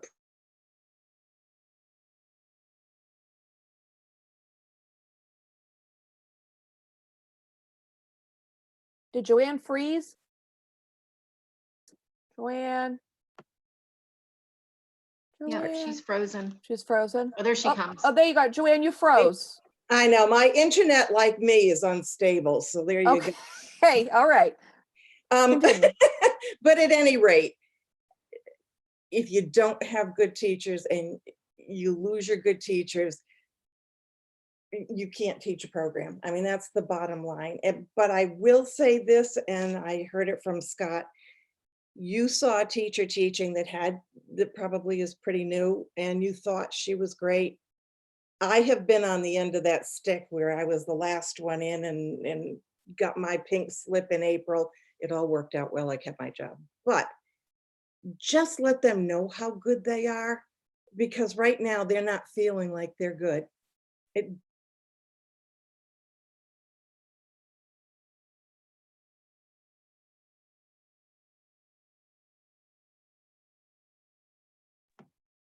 I think Joanna's frozen again. Oh, there Joanne? she is. Go There she ahead. is. Infinity at its best. Oh, I Joanne? know. There you. I'm no ad for Infinity, I'll just say. Okay. All right. Thank you, Joanne. I think I've got everybody on the committee. Perfect.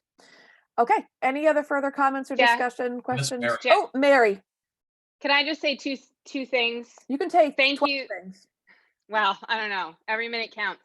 But I do want to just thank the finance committee for all the work that they did. And when I did see the ELA curriculum cut, it was hard to take. However, the more that I reflect on it, being someone that has rolled out a brand new curriculum in an elementary school, it has to be, all hands on deck at the same time consistently. And I think because of the unknown of what next year is going to look like, I think that as a school committee member, I would question investing that much money into a curriculum that we do know, because of all the work the teachers did, we know that that is a valuable curriculum that we want to have in our district, and we want to have it to support the kids in their learning. But I just think that, stepping back, I think what Jackie, you said, it's going to save jobs for sure if we end up with this 1/12 budget and moving forward in this path. But I think that, in order to make it successful, make the curriculum successful and supportive to the students, it has to be a consistent rollout. And if there's a hybrid model, who knows what next year will look like, but I think that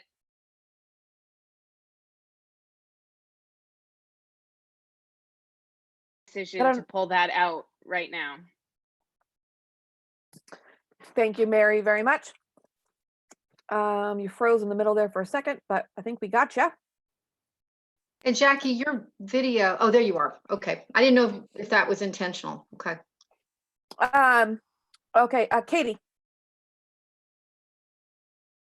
And just to a point of clarification, so a 1/12 budget is put into place until such time that town meetings can be held and then a budget is approved.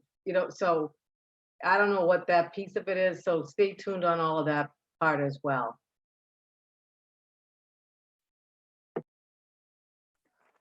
Great, thank you, Katie, very much. Okay, moving on, Dr. Carpenter, the 185th day letter to Desi. Oh, I'm sorry, Joe. Mr. Powers. Hello, folks. Sorry for the late wave. First, let me say, and for those of you that don't know me, Joe Powers, acting town administrator in the town of Harwich. I'll celebrate 1 year next week, which means I came to Harwich. We had a tornado, then we had a budget deficit, and then we have a pandemic. Please stop hazing me. First, I want to thank all of you because Dr. Carpenter has, when time has allowed him to do so, has participated in our Community Leadership Forum, which has been a virtual meeting of leaders in and around the town of Harwich and supporting the town of Harwich. And I marvel at the stories that Scott is able to tell us about the incredible efforts being done to feed our students and families that need it. I know firsthand, and I see so many familiar faces this evening from my two little sharks and what a tremendous and beneficial, all things considered, experience that they've had remotely. And I take it as a source of pride when I talk to friends off Cape and I'm able to brag about our school system. So thank you all for what you've been doing, and Dr. Carpenter and your team. And thanks for letting me be here this evening. I appreciate the fact that I'm a guest in your virtual home, if you will. And I'm a little bit saddened that this is the meeting and the manner in which you get to hear from me. But Dr. Carpenter has and Katie have partnered with Carol and I. We've been in constant communication. So, Madam Chair, if you think it's appropriate, I can give folks some of the sense of where we are in the town of Harwich. And I wouldn't be telling tales out of school because I've been meeting regularly with the Board of Selectmen. We're going to have 2 meetings next week on this very topic. But if it helps you in line with your meeting schedule for the rest of the month, what I would convey to you all is for the town of Harwich, if you recall, and as I alluded to just a moment ago, our fiscal year 21 budget was in deficit in the fall and in the winter, heading into our budget session to the tune of $1.8 million. And it feels so long ago and so irrelevant now, but we were able to plug that gap. So we were going into fiscal year 21 in a little bit of a difficult shape. As you would probably guess, we are anticipating a deficit for fiscal year 20 because of the impact on revenue. The numbers vacillate between manageable to, I hope that's not right. And then, of course, we don't know when we'll be able to have town meeting to adopt our operating budget, but we know that we are facing significant headwinds on revenue projections and financial situation for fiscal year 21. And as someone that's been here for 51 weeks as a member of the government and for 5 years as a resident, I think students of history may do well to go back and look at what the town of Harwich was dealing with in 2005 around Proposition 2.5 overrides and all of that. I think that will give you a better sense as to where we may be at, or what we might have to use as a launching post, if you will, for our budget numbers for fiscal year 21. As I mentioned, we're meeting next week, both Monday and Wednesday. The selectmen did direct me to have a conversation with Dr. Carpenter. So when Scott called the other night, it was very timely. And I'm willing to say that, Scott, you have been invited to participate in our discussion next Wednesday. If your schedule permits, that is going to be predominantly executive session for the items that the board has to get into. Relative to collective bargaining and all that, but the board would be willing to have Dr. Carpenter present if that's the wish of the school committee or administration. So again, thank you for giving me the chance to say hello, and sorry that was the message I had to deliver when I said hi. Thank you, Madam Chair.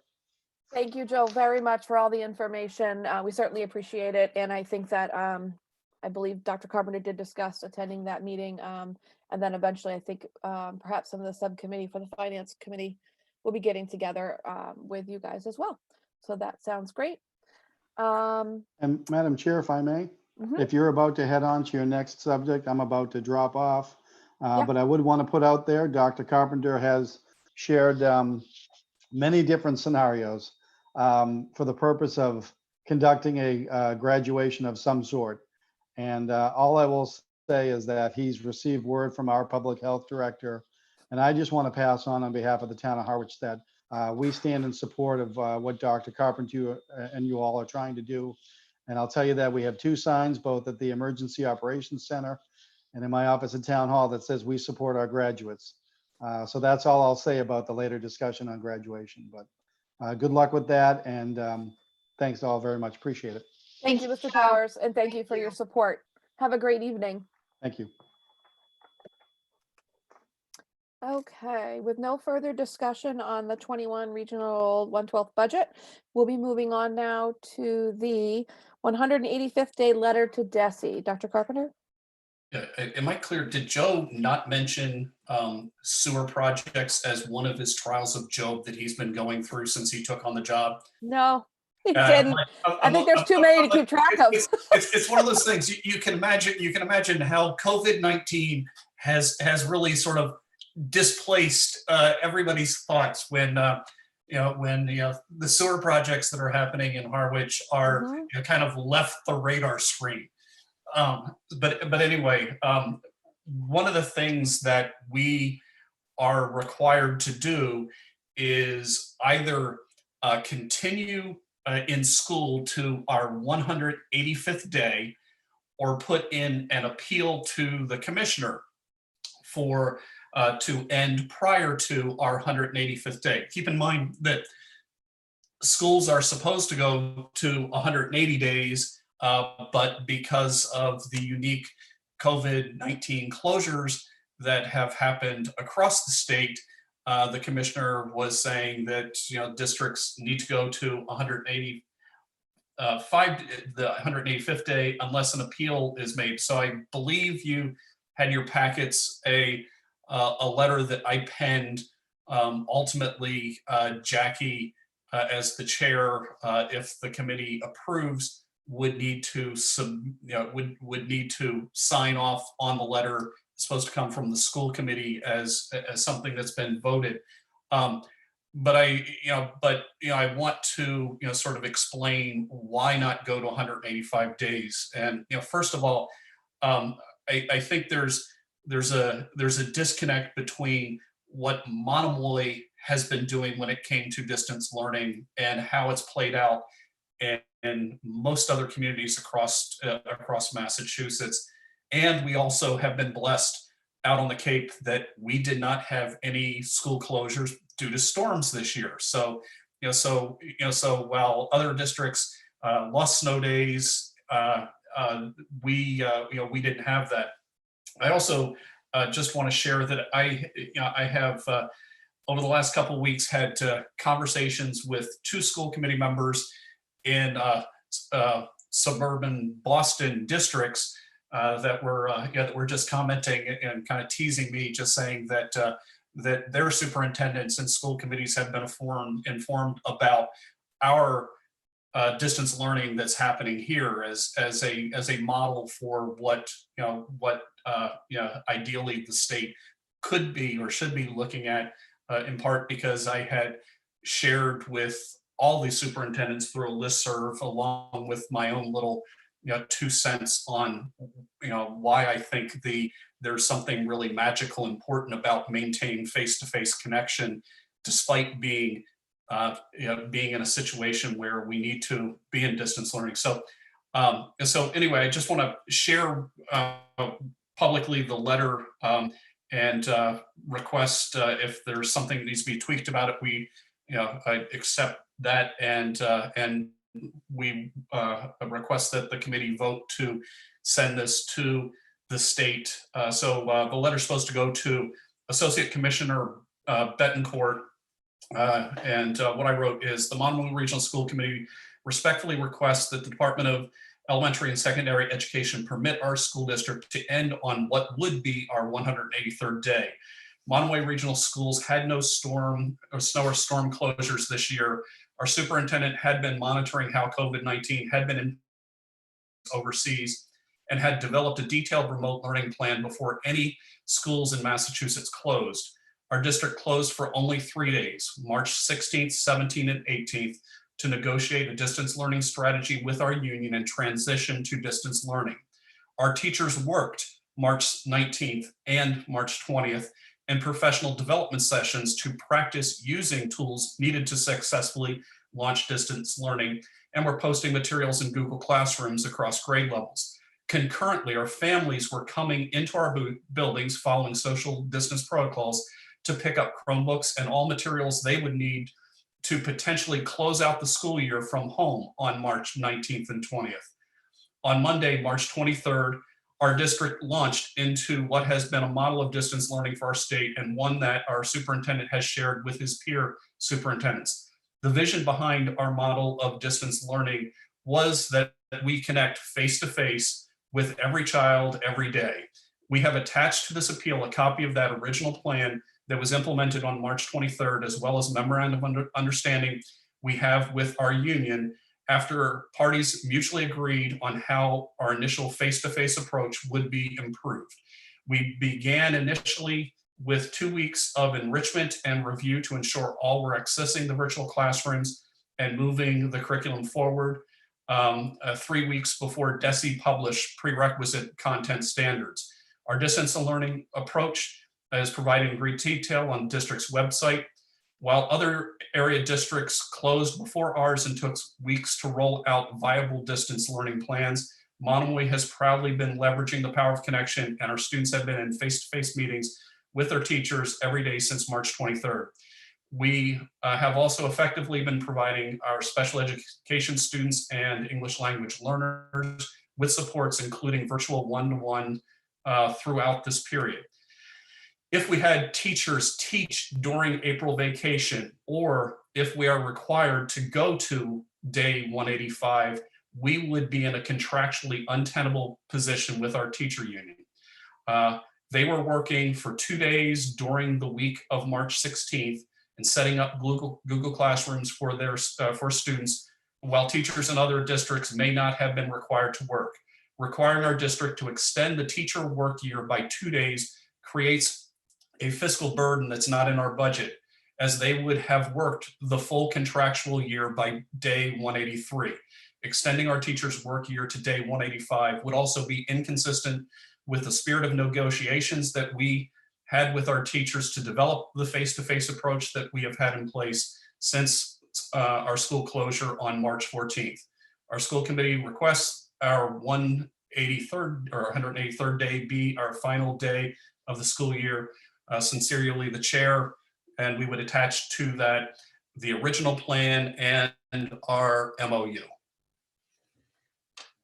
Okay, great, Scott, thank you. I just, one grammatical.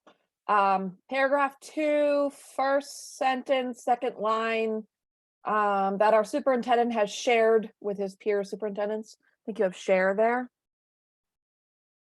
And then also at the bottom, we can just put my real name. That would be great. Thank you. Anyone else from the committee with questions or comments for Dr. Carpenter? And if so, great. And if not, I'm going to ask for, I think he's looking for a vote tonight to approve this so that we can go ahead and send it out.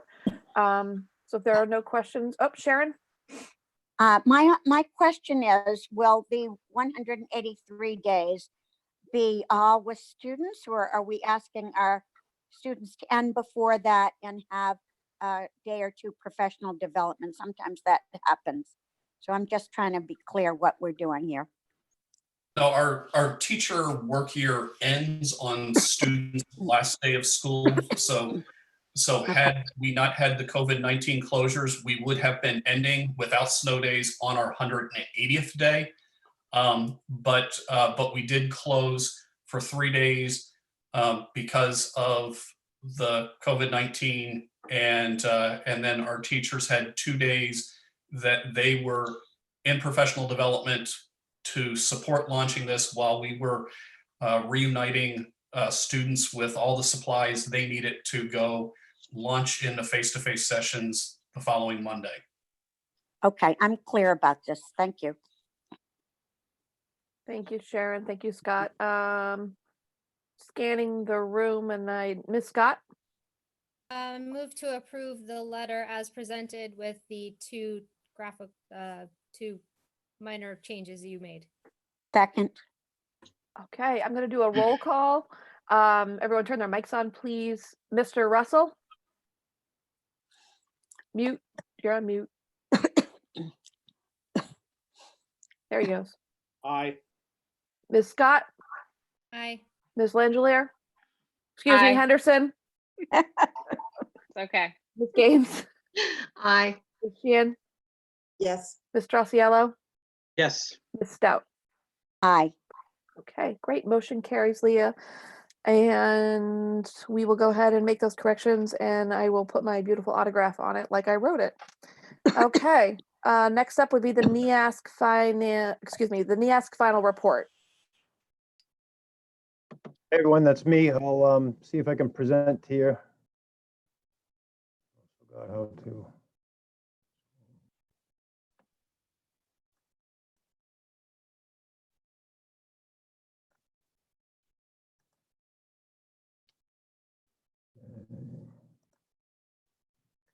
Can everybody see that, Jackie? Okay, thank you. Yep, we're good. Yep, we can see it.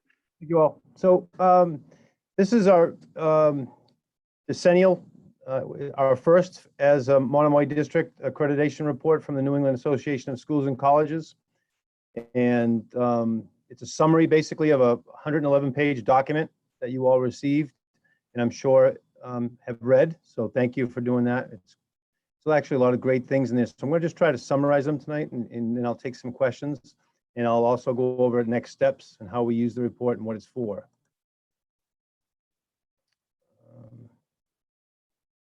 So NEASC is a voluntary, independent, nonprofit membership organization which connects and serves over 1,500 public, independent, and international schools in the U.S. and worldwide.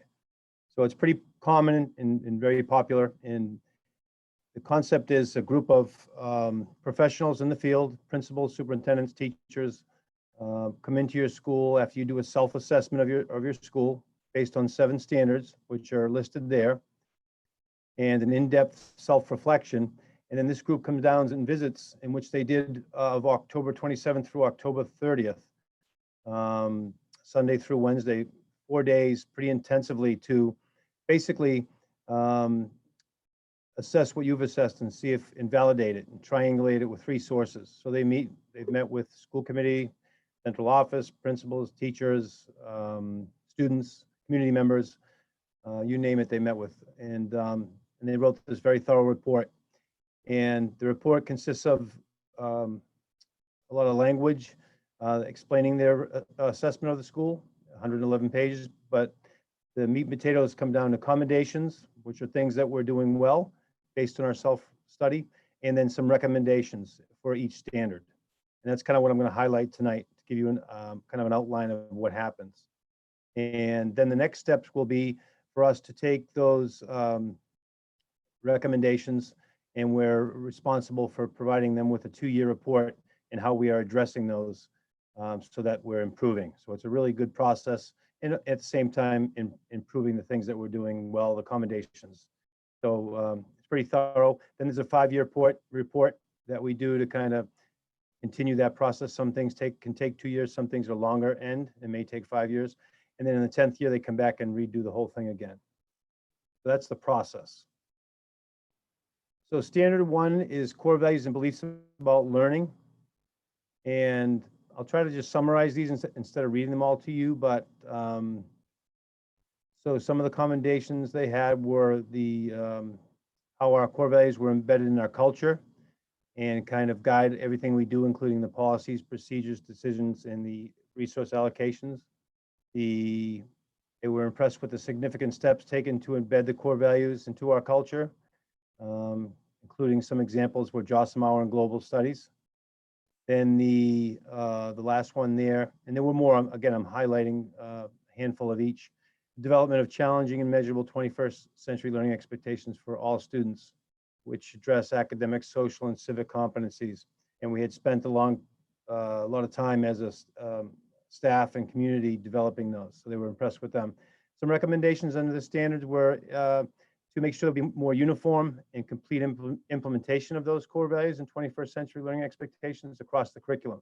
So we have them, but we're not using them throughout the curriculum. They're relatively new. So that's the good news about this report. I'm just going to do an aside here, is that there were no surprises. Some of the accommodations were nice to see, certainly, and credit to all the hardworking educators in our building and our students and families.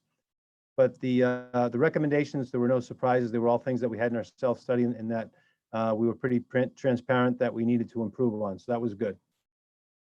Standard 2 curriculum accommodations here. They were impressed with how students had access to various learning opportunities beyond the traditional high school programming, and that's the courses they have, the technology, the new school, all those kind of great things that we love about Monomoy. They commented on, and then the allotment for professional learning time in our schedule was impressive to them. Not all schools have that. And then the emphasis on informed and ethical use of technology, the one-on-one initiative, but also how we talk to our students about how to use it ethically and how to behave on social media. And then a credit to the school committee here and to Dr. Carpenter, our central office staff, is the appropriate staffing levels. I know we're having some conversations on that tonight, obviously, but at the time and currently, they were impressed with the staffing levels that we had and thought them very appropriate. Recommendations, so develop and implement a process to ensure written curriculum and taught curriculum are aligned. The good news is we've already started this. Mr. Smith is working with our department heads in our programs. So this was our leadership goal this year. So that's underway. So that's the good news. We're already on that. Next one is to develop and implement a process to ensure curriculum is written in common format. Again, something that Mr. Smith brought here this year that we're working on. So that's in process. So we'll have no problem reaching that goal in 2 years. And the last one is increase opportunities for cross-disciplinary learning. Something we're always working on. Tough to do at the high school level. Certainly the 8th graders are doing it very well. But something that now we'll make a more focused attempt to do better at. Next one is standard 3 instruction. The commendations were, again, technology. They were very impressed with the technology of the new school, the one-to-one, and that the next one, and that we were using it as well, not that just we had it, the teachers were using it. I think that might be mentioned here. Again, the use of project-based learning to engage students. So it was we saw a lot of hands-on engagement, a lot of authentic learning, which was a really good thing to hear. The last bullet, the teachers were consistent in maintaining their expertise in the content area and practices. So that's a credit to our great teaching staff. The recommendations under instruction were to increase opportunities for students to regularly engage in self-assessment and self-reflection. So more opportunities for kids to be involved in the classroom and in assessing their own work. And so we can do a better job at that for sure. Next one, provide dedicated and formal time for teachers to discuss current research and best practices related to instruction. So that's something I think was a theme throughout. It was also accommodation. So the PLC, they complimented us or commended us on. The recommendation is that we could be more efficient in how we use that PLC time, which is noted. Standard 4 assessment of and for student learning. The accommodations there, they were impressed with the range of assessment strategies employed by all our teachers and the teachers' use of those strategies in assessment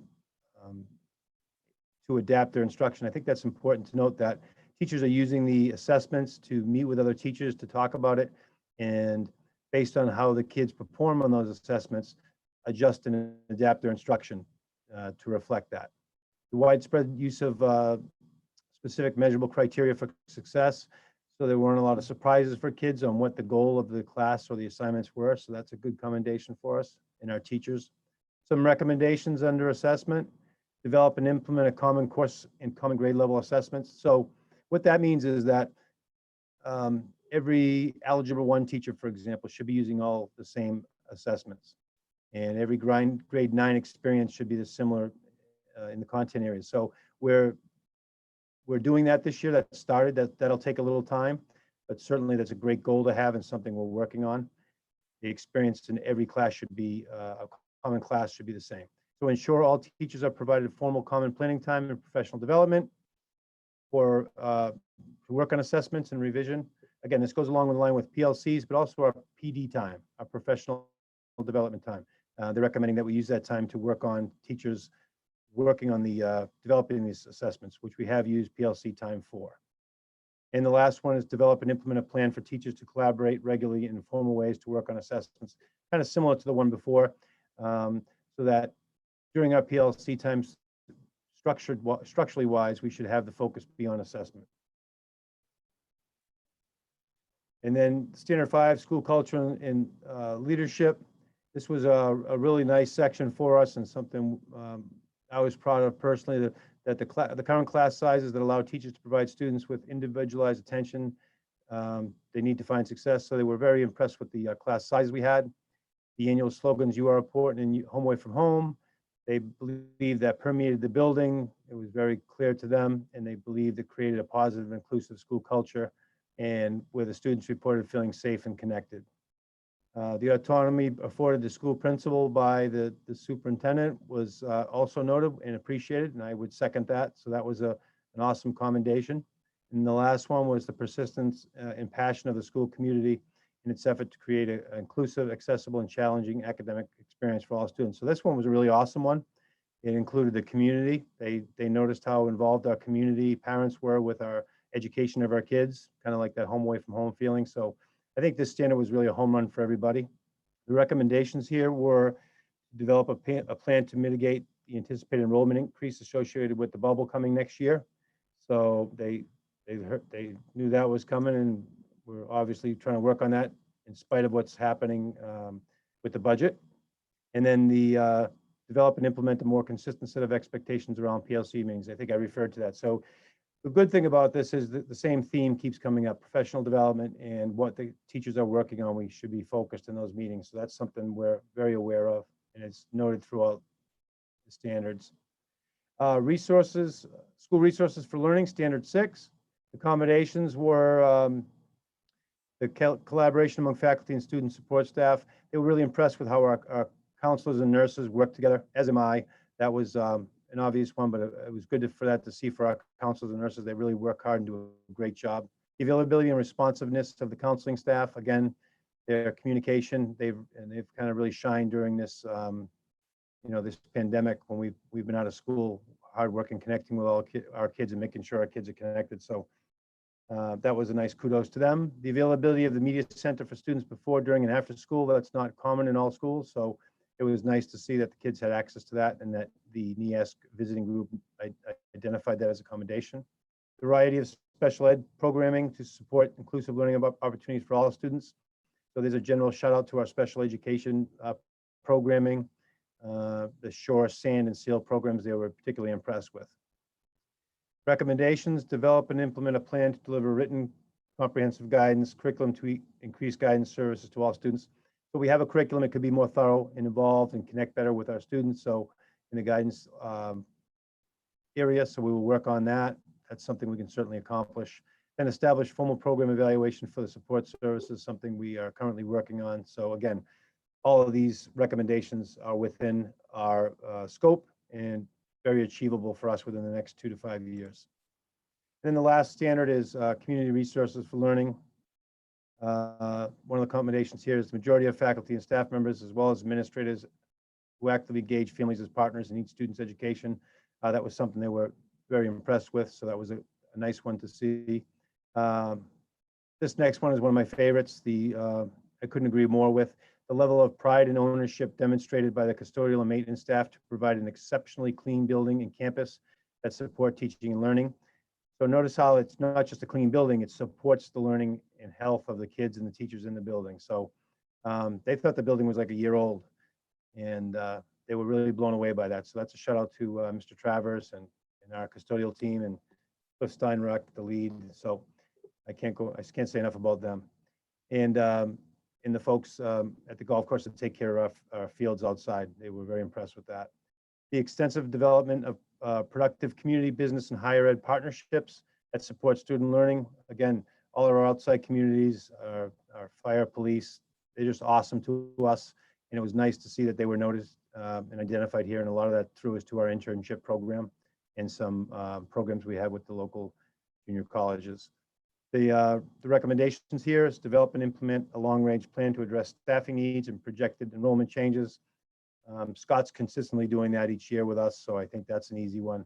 Evaluate the use of space to ensure the delivery of high-quality school programs. Again, we reevaluate that every year. They want to make sure that with the bubble coming and us approaching our student maximum, that we were cognizant of that and how we assign classrooms and space use, that the class sizes would remain small and that the teachers had spaces to deliver instruction. Okay, next steps.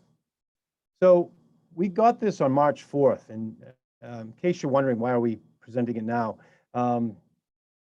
as you see, there was about a week and a half, 2 weeks right before we were released for the COVID-19, and NEASC also, staff also kind of went into a shutdown. So there's one part of this report that we didn't receive, and it's the actual official letter saying that our accreditation is successful and continued. So technically we weren't supposed to report this out until we got that. And after a few inquiries, we finally got that today. So Scott said, let's, getting late in the year, we got to report this out. So that's why the delay was. We were waiting for that. After hounding them a little bit, we were able to get it today. So we have been accredited and we're moving on. So that's the good news. So we will be, kind of like I said earlier, evaluating these commendations to celebrate them and continue to improve there, and identify the recommendations and work to address as part of the 2- and 5-year reports. And we fully intend to successfully complete all of them, which will make our school even greater.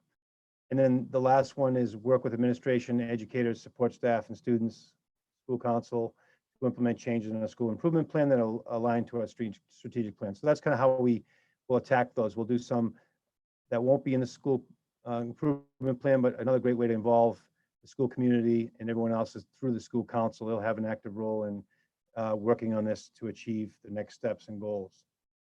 And then these will be also shared with the community, this report.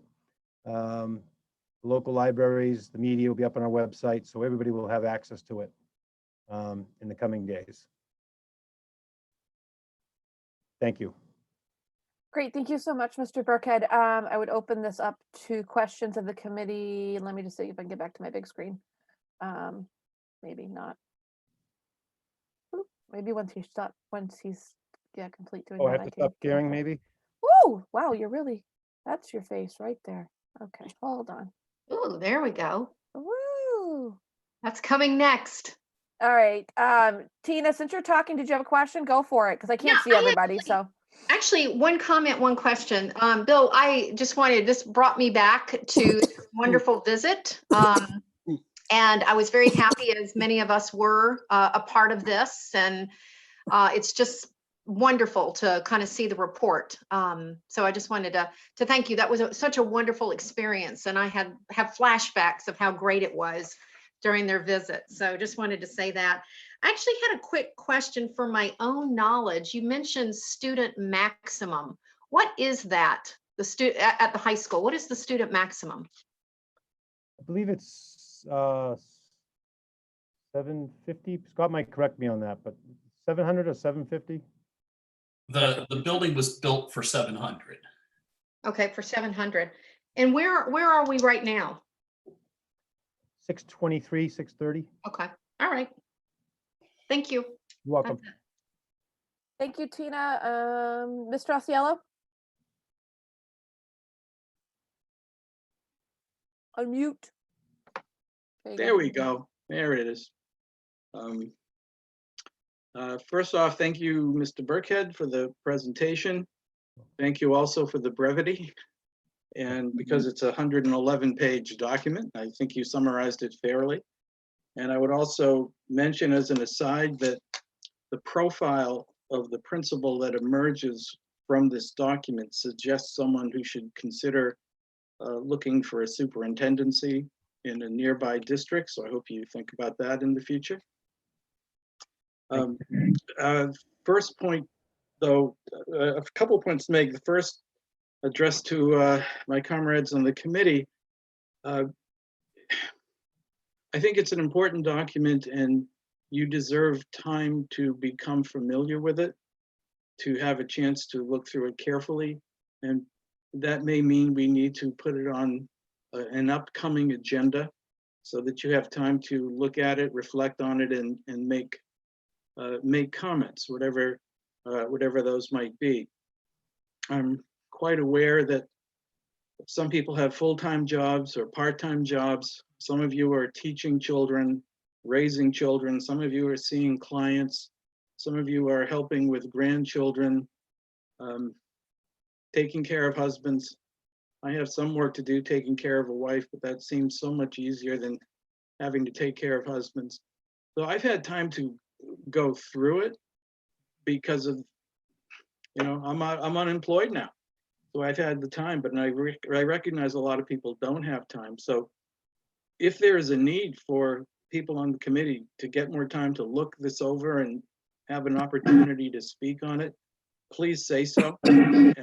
And let's make sure we make the provisions necessary. I personally am very interested in what my colleagues have to say, whether they agree with me or not. And I really would like to make sure you have a chance to address this as appropriately as it is. This report is not coming out next year or the year after.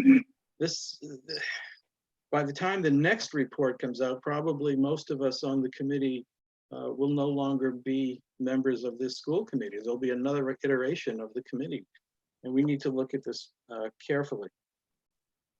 And there's some reasons for that, of course. One of them goes directly to our purpose as a committee. We're a kind of legislative body. We formulate and approve policy. We work on plans for curriculum. We hire a superintendent to implement that, and we evaluate the superintendent, and we evaluate the success of the policy. A document like this gives us very important data to do our work. And one of the first questions that comes up is, based on the NEASC report, does the school committee have the need or responsibility to step in more vigorously in the work and administration of the district? And frankly, you don't know that until you look and see what the study says, because these go into some real depth and show things that are not really apparent to us on a day-to-day or week-to-week or bi-weekly basis. And my humble opinion is this is a very strong, positive statement about the commendable work that is occurring in the district. This tells me the school committee should be very happy at the quality of administrative leadership, both in the second floor at the administration building and in the high school itself. Not everybody, I don't expect that everybody necessarily will see that, and if you find points to say, they do need to be said, but for myself, this is a very important document. It's also a document, if I may add, that is very much in keeping with our upcoming superintendent evaluation. I think an important parts of the superintendent evaluation are in the NEASC report, and that's a very good statement if you're the superintendent of the Monomoy School District, because there's a lot here that is on the important points that is very strongly worded in favor of the current, in favor of the administration. No small thing. Now, on the other side, and there is another side, this document is already becoming increasingly out of date, unfortunately. Somewhere in here, there's a statement that talks about the guidance department and special services, and there's many commendations, and there's a recommendation of do more of the good work you're doing. And that suggests hiring of a therapist or school psychiatry and so forth. That's gone now. That's a very nice recommendation, but are we really going to be talking about hiring additional positions at the high school level, given the situation we're in? Unfortunately, some of the recommendations are out of date. We really can't implement them without making some drastic and painful cuts somewhere else. So those are by the by. Some of the, I think it was some of the items in point 4, the long-term staff planning and so forth. Some of those are by the by as well. There are some very important things we can do.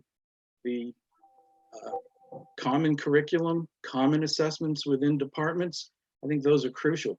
Those give, if you have a common assessment, it gives good teachers a chance to interact with their colleagues and improve the overall quality of the assessments. If we have an understanding by design program and it is being done by, the wording is somewhat vague, but it's being done by some teachers, but not all. Well, that lack, and to whatever extent it is not just some bureaucratic, some people just didn't get around to filling out the paperwork. The understanding by design is a whole philosophy of education. And if some teachers haven't understood it, don't know how to formulate their curriculum along those lines, that is a problem, and it's one that we really do need to address.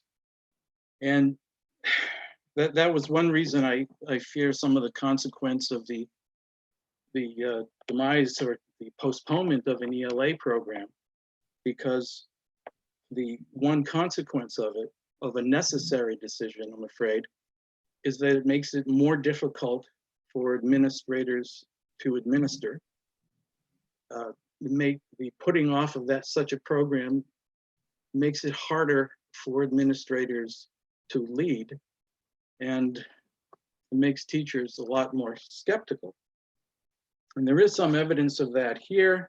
I think I won't continue too much more, but I do note some of the morale issues that come up. You can read it yourself. It's on page 77 and refers to some issues teachers have with district level leadership. As much as we can possibly mitigate and address those so that good leaders can lead well, that's what I'm in favor of, which is probably exactly what everyone else thinks. But to come back and end on the first point, let's make sure that everybody has adequate time to digest the document.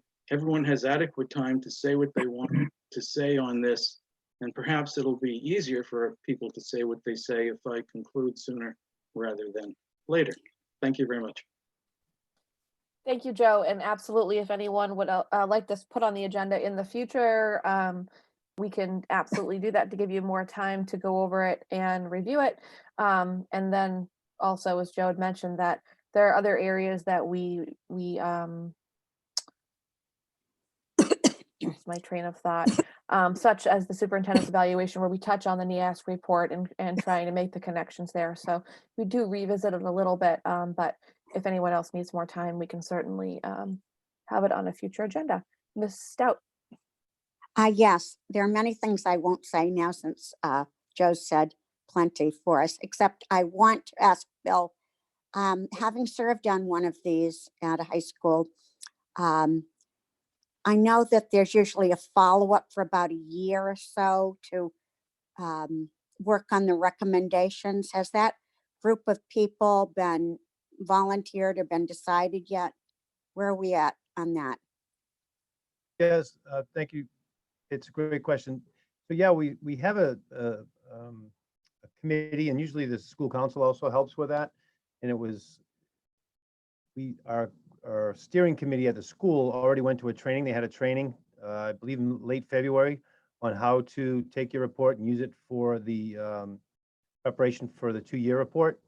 And so that was the first step we took. The next step is to share with your faculty, go through the faculty meetings, then share it with the school council, students, staff, and families like we're doing now, to get input. So that's kind of where we left it. And then we got this March 4th. So we've been out since. So we haven't done anything since, but we did have the steering committee trained in that. They're prepared to go forward with that. So that was an important step to do. So we have all the preparation ready. We just have to kind of get to the next step after sharing with everybody. And I think, Mr. Osceola's point's a good one. It's a lot of reading. And if it's not on another agenda, I'd be happy to answer any individual questions any of you had. If you wanted to shoot me an email, clarification, or any questions regarding the document at a later date, I'd be happy to answer that for you. Thank you, Sharon, and thank you, Mr. Burkhead. Scan of the room, Joe, Joanne. Any other questions or discussion? Dr. Carpenter, you're not allowed to ask any questions, but you can go. One of the things, just to kind of loop this back to the conversation we were having about budget, that, that sort of pains me as Bill was, sharing the summary. we have a, sort of long-term plan on staffing. We know and can see that our elementary school is, are slowly seeing a contraction in the number of students at the elementary level, and have sort of a 3-year plan on how, as the elementary school contracts, we know the bubble of students is about to break onto the high school, and we were intending to add increased staffing to the high school next year, and had a plan to increase staffing as we contract at the elementary school in future years. One of the things that's behind this, some of the suggestions that we have on how do we land the plane in between, not using $1.8 million worth of excess and deficiency and potentially having to reduce staffing somewhere there in the middle, is a lot of those places that we were intending to go for this year, where we were in our budget conversations for FY21, we were taking 1 FTE from Harwich Elementary School to have that become an additional ELA teacher at the high school to start adding the staffing in. But these cuts actually have that person gets eliminated. A person that would be providing electives, in art gets eliminated at the high school. So we're actually going in the opposite direction. And then those spots that we saw in future years, like 4th grade at Chatham Elementary School, we knew a year from now that we would be contracting, and we anticipated that we would move a year from now 1 FTE more up to the high school because we'd see an even higher enrollment a year out. But we're to try to go and bring things in, we're going to that place. So so I do worry that one of the things that this budget challenge that we see coming is going to impact us is our ability to thoughtfully address the budget or the enrollment bubble by sort of having a gradual shift. Instead, we're trying to react to a budget situation now that's going to create a situation in progressive years that we're going to have to add staffing, and instead of just transferring staffing resources from from the lower grade levels to the upper grade level, we're going to have to add in above and beyond what our budget number would be for our towns. So it does create a longer term challenge. Thank you, Dr. Carpenter. Just looking around. All right, if there are no other questions or discussion for the NEASC final report, Mr. Burkhead, thank you very much. Thank you. And we will move on to the next item, which would be graduation, which I think Dr. Carpenter has a very quick report on, because every minute matters these days. I will defer to Principal Burkhead, who has been working with me on this one. I think Bill has created a couple of slides on it. I would love to hear from Mr. Burkhead. Thank you. So am I still on present?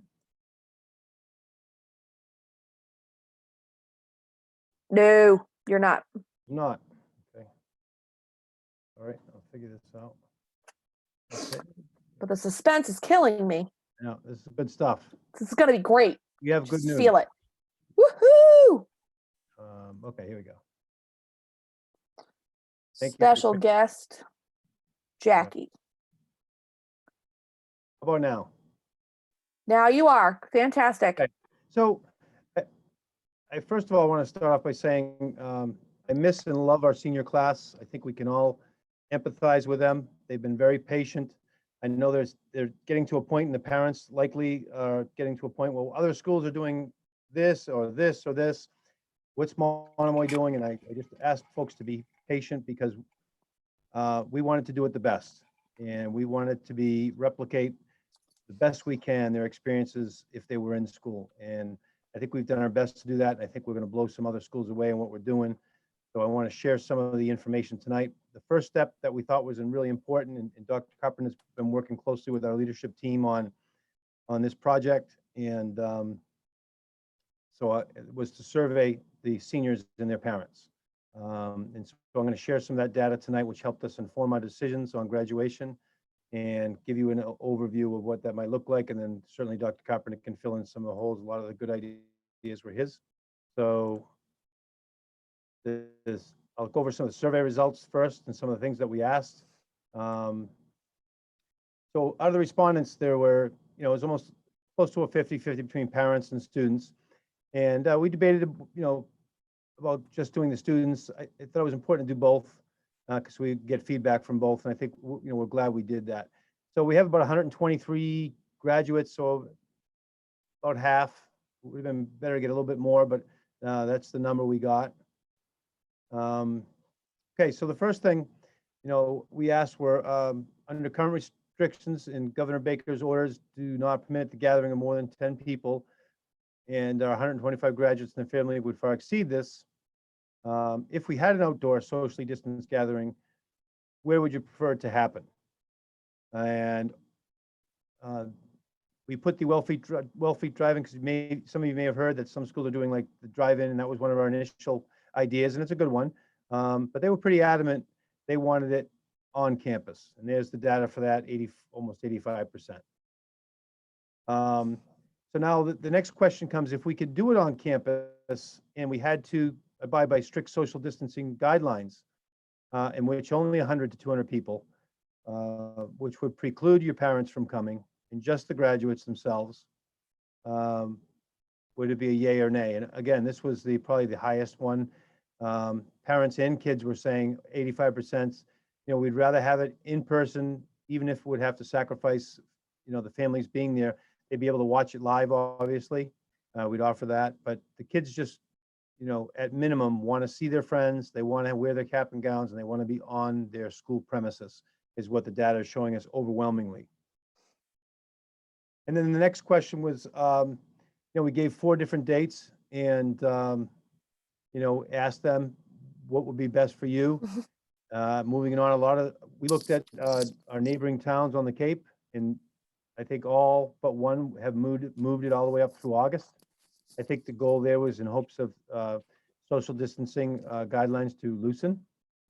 And so we asked that opinion. The first thing we took away is that about 76 or 77.8% wanted it moved to, and only 23% said keep it on the 7th.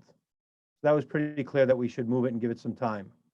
And then it was kind of split almost perfectly in quarters about which date. So I'll get into what we decided to do there, but that's kind of that data point. And here's the availability. So it was also important to us, after choosing the dates, were there dates that were conflicts, to make sure, one of our guiding principles was that every kid be there, every senior be there. So that was one of our philosophical beliefs going into this. And 107 had no conflicts. August was a tough, a lot of kids are going places in August. That probably wasn't a good thing. And some gave us very specific June and July dates that we're going to avoid. So these are some suggestions. There was an open-ended question where the students and their parents could elaborate. And these are some of the common threads that we saw. So a senior week. Traditionally, the kids had a senior week in which every night there was something cool and fun for them to do. So they wanted to see that replicated. One of the ideas was a car parade through the 2 towns. And I love that idea. I think we all do. And I'll share with you how we try to incorporate that. I think the philosophy around that is that the parents could also get involved and the community at large can get involved. And I think we all need a celebration. So getting your cars, decorating them, having a police escort through Harwich Center, through Chatham Center, and through the 2 towns, advertising that, letting people know about it, having them come out and make signs and support the kids was a wonderful idea and something the kids wanted. So that's on there. Kids were concerned about whether they were going to get their caps and gowns, and they will. So the answer to that is yes. And we have a surprise for that as well. I'll share tonight. So we're making sure we're addressing all the things the kids wanted. They were all important, obviously. And then they all want to know ASAP what our plans were. So we're here tonight sharing this. We just got the data back this week. And then an emphasis on wanting the class of 2020 to have an actual gathering or as close to traditional ceremony, even if that means no parents are allowed. They were really adamant against a pure virtual graduation of any kind. They would rather be on campus together. And I think I've mentioned that a few times. That was really clear. I put a student response. There were several, but this was one of the longer ones, and I just want to read it because I think it really hit home to me, and it puts things in perspective of where the kids are coming from. So I want to share it with you if I can just move it. Okay. All of us in the class of 2020 have worked so hard for 12 years to get to this day. Having a virtual ceremony would be absolutely devastating for us, as we've been looking forward to walking across that stage and receiving our diploma in person with our family members in the audience for our entire lives. I don't think that a virtual ceremony would be sufficient to honor the class of 2020 and all our accomplishments. Please allow us to have some type of graduation ceremony outside, even if it has to be held in August or any time during the late summer when our state restrictions are relaxed. A virtual ceremony would honestly be the worst possible thing that could happen to the class of 2020. We already lost the second half of our senior year and been stripped of so many important memories and events because COVID-19 restrictions. Losing the in-person outdoor graduation ceremony that we deserve would simply be the worst possible scenario for all of us and for all of our families who deserve to see their students walk across the stage, field, whatever it may be, with their diploma in hand. I really hope that Monomoy Regional High School administrators and staff will consider this and the horrible impact that having a virtual graduation ceremony would have on every single student and their families. I believe that Monomoy High School administration should fight for this above all else, because all of us at home are certainly fighting to make this happen in the safest way possible that complies with all state restrictions. Thank you, senior in the class. So that was certainly emotional to me, and I'm sure it hit a nerve with all of you, but this is very common, what we've heard from our senior class. So we wanted to certainly take that into note. Okay. So in the summary, and some of this is repetitive, I apologize, but it's important to note they want the ceremony to be at their high school, understandable. They prefer to have the ceremony where just students or minimal family in attendance is necessary versus a virtual or drive-in type. And the date preference is to move the date later, 76%. And they want some type of senior week or some additional celebrations. And we think we can make all that happen, which is the good news. So here's our plan. Based on the feedback and based on the guidelines and based on conversations that Dr. Carpenter's had with our local Board of Health. And the first one is to move the date to June 23rd. So what this does is it aligns with the overwhelming majority of seniors and families to move to a later date, a date that best permits all students the ability to attend. So a quick side story here, our senior class president, Rory Carpenter, when this survey went out, had made it known to his fellow classmates and to me as principal that if the date was July or August, he would not be able to attend, but that he wouldn't mind as long as his senior classmates would have the opportunity to do the in-person one. He would come in virtually. So I just want to share that type of character and class that we have in our students, in particular, Rory here, to sacrifice, and was all the more motivation for me as principal to make sure we had it on a date he could be there. So part of this date is to move it to the end of June. The other part is Rory's shipping off for the Air Force Academy on June 24th, I believe. So we want to make sure that every single one of our students, including Rory, can be at his graduation. The next one is a kind of a cool thing. We want it to be in the evening, under the lights on the turf field. We think that will be very special and unique. We want the senior class to not only remember the COVID-19 for a negative thing, we want it to be remembered as a positive thing. For example, we were the only graduating class in Monomoy history to have it at night under the lights. How cool is that? So that's kind of the reasoning behind that. Also, part of this graduation will be the students safely apart, but also watching it on a giant screen, a lot of the program or the events. So the other part of that we still haven't, we're still in initial conversations with local police and fire, so this is not official, but that parade idea we talked about. We thought the ideal situation would be to include families in the graduation ceremony on the 23rd would be to start the parade earlier that evening, maybe at 6:30, and go through all the towns, finish up at the high school about 7:45, drop the kids off, or the kids come in, and graduation starts right there. So it's a giant graduation, again, a celebration of graduation it turns into a, maybe a 4 or 5 hour thing where the kids and the parents can celebrate with the community, highlighted by the culmination of the graduation on the turf field.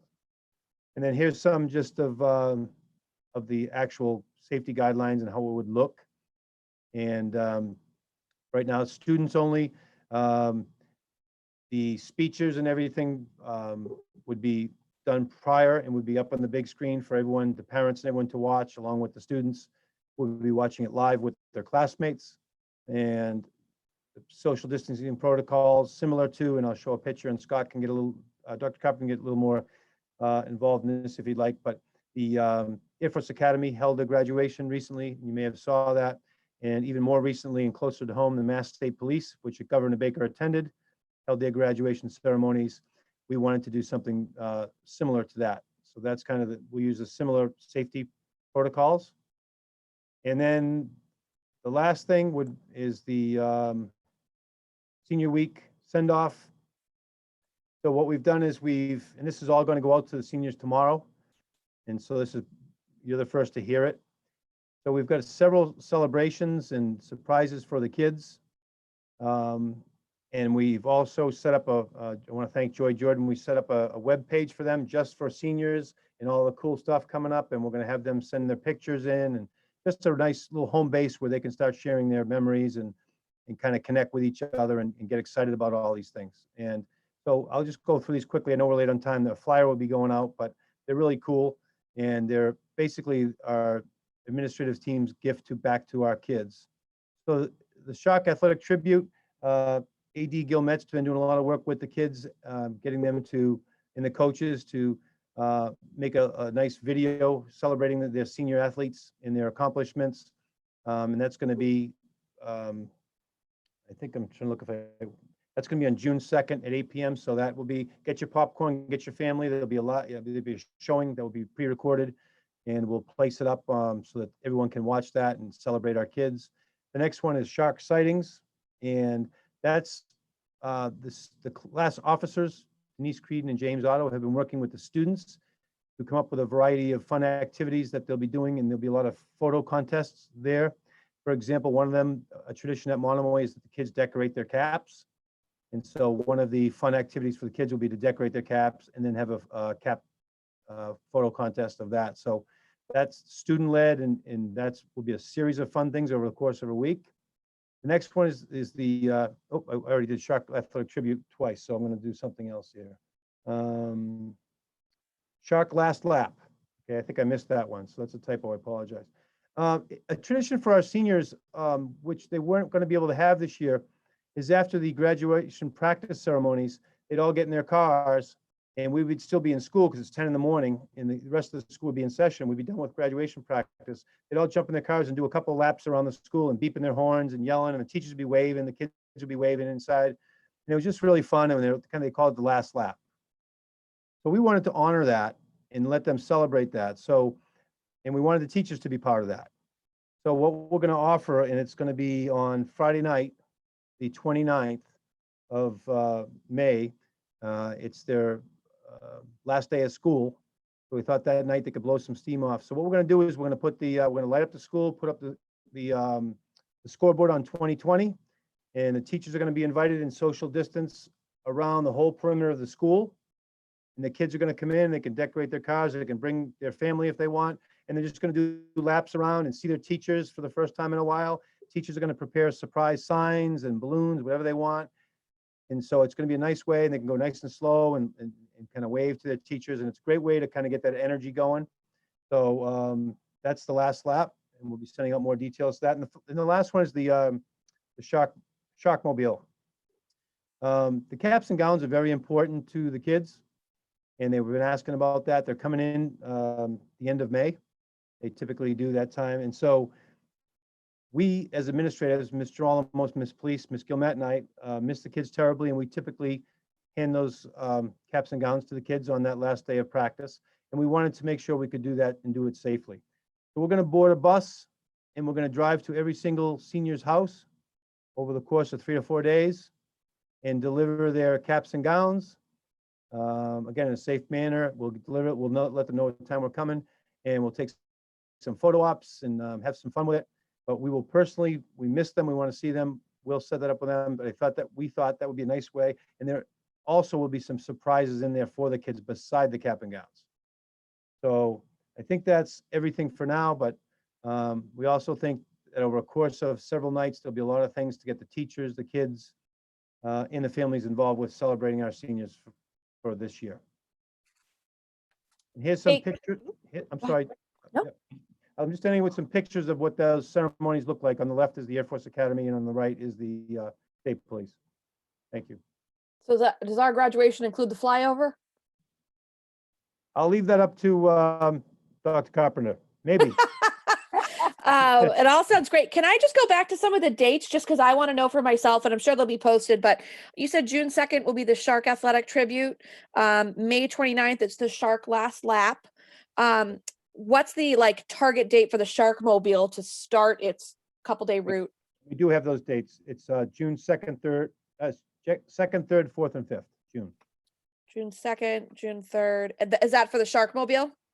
We'll be delivering. It's going to take us about 4 days to go to every student's home. Yeah. Okay, and then the shark sightings, is that a one-day thing or? That's TBD. That's going to be they're still working that out with the students. So that's going to be over a series of probably a week. Okay, that's a DVD that they're kind of working on. Okay, great. Yep. Thank you. I just wanted to make sure that we had those dates down. Wow, I want to be a graduate. This is sounding awesome. I think the school committee should give popcorn and candy for the actual graduation day. Have it on everybody's chairs. We'll work on that. You're welcome to the last lap as well. Can we run it? Do we have to be? 10 feet apart.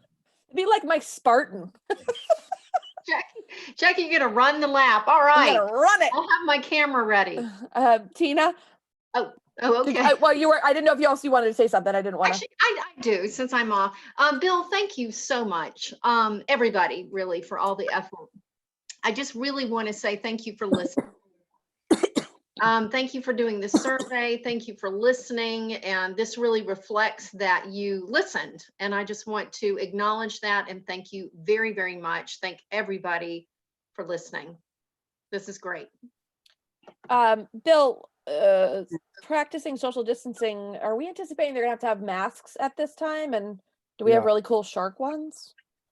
Yes to both. Cool. All right. You will be ordering shark masks. We'll let that go at this point. I trust you guys. Sharon. I just am thrilled with this. I was very concerned because I knew that the seniors everywhere are having lots of trouble. And so I just can't thank you enough, Bill and Scott and everyone that worked on this. It's just, here we are, the kids are having a voice and they're having a choice and they're getting more than I'm sure they expected. So this is fabulous. My only question is, do you have a rain date? Oh, geez. Yes, it'll likely be the next day. Okay, I thought maybe it might be the day before if you saw it coming. But anyway, yes, Well- thank you for having it anyway. Ms. Stout, that's It a will great not question. rain on a Monomoy graduation. Never has. Never. Okay, great. Great. Thank you, Sharon. Joe. Well, I'm just going to pile in briefly. I think if graduation 2020 planning was the standard on the NEAS, the school would have earned commendations for this. I would also, I can't help but note that the letter from the graduate is a quite defined piece of writing, and it is exactly the quality of writing we hope to see in the graduating seniors. You want to be seen and heard, you want to make some noise. But I'm not at all surprised that the planning shows a very close alignment to this values, the core values of the high school itself. This is an outflow of those core values expressed creatively in dealing with a very unwanted problem. So I'm greatly relieved at the quality of this. Thank you all in the administrative team who contributed to it. This is a very, very fine farewell to our seniors, and thank you for that. It's really a relief personally to see a quality event like this coming up. Terry, unmute.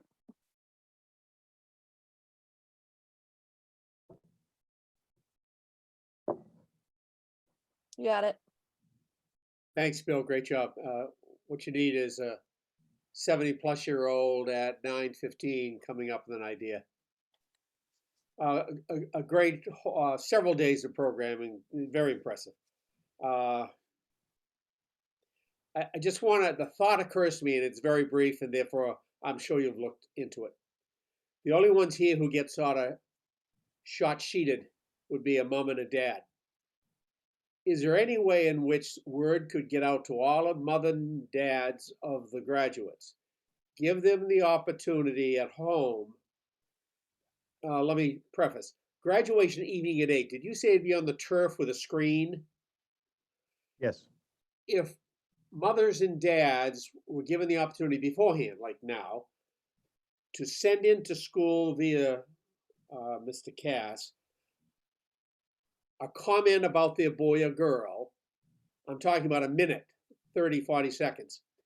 And as many were able to do that, to package it in such a way that it's streamed while these kids were coming up to get their diplomas. Parents wouldn't be there. But if there was a screen that would project a graduate's mother and father, I think that'd be a powerful message. I know the mothers would love, dads would love it. But, and again, it's probably very difficult to have. And what about the ones that don't have it happening? But I offer it because I'm still sitting here and half awake. Terry, you do your best work at 9:15. That's what Anne Marie says. Wow. Can I respond to that? Great. Yes, please. All right, thank you. Terry, I think it's a great idea. We're actually, now that we have the date and we know we're outside, we've had so many various plans depending on the flexibility we had to make. We can really hone in on this. So that's certainly a very good suggestion. So thank you. We'll definitely include that in our conversations. All right, great. Tina. Great idea, Terry. Thank you, Bill, for considering it. My one request is to please, if we do that, to make sure everybody has a message.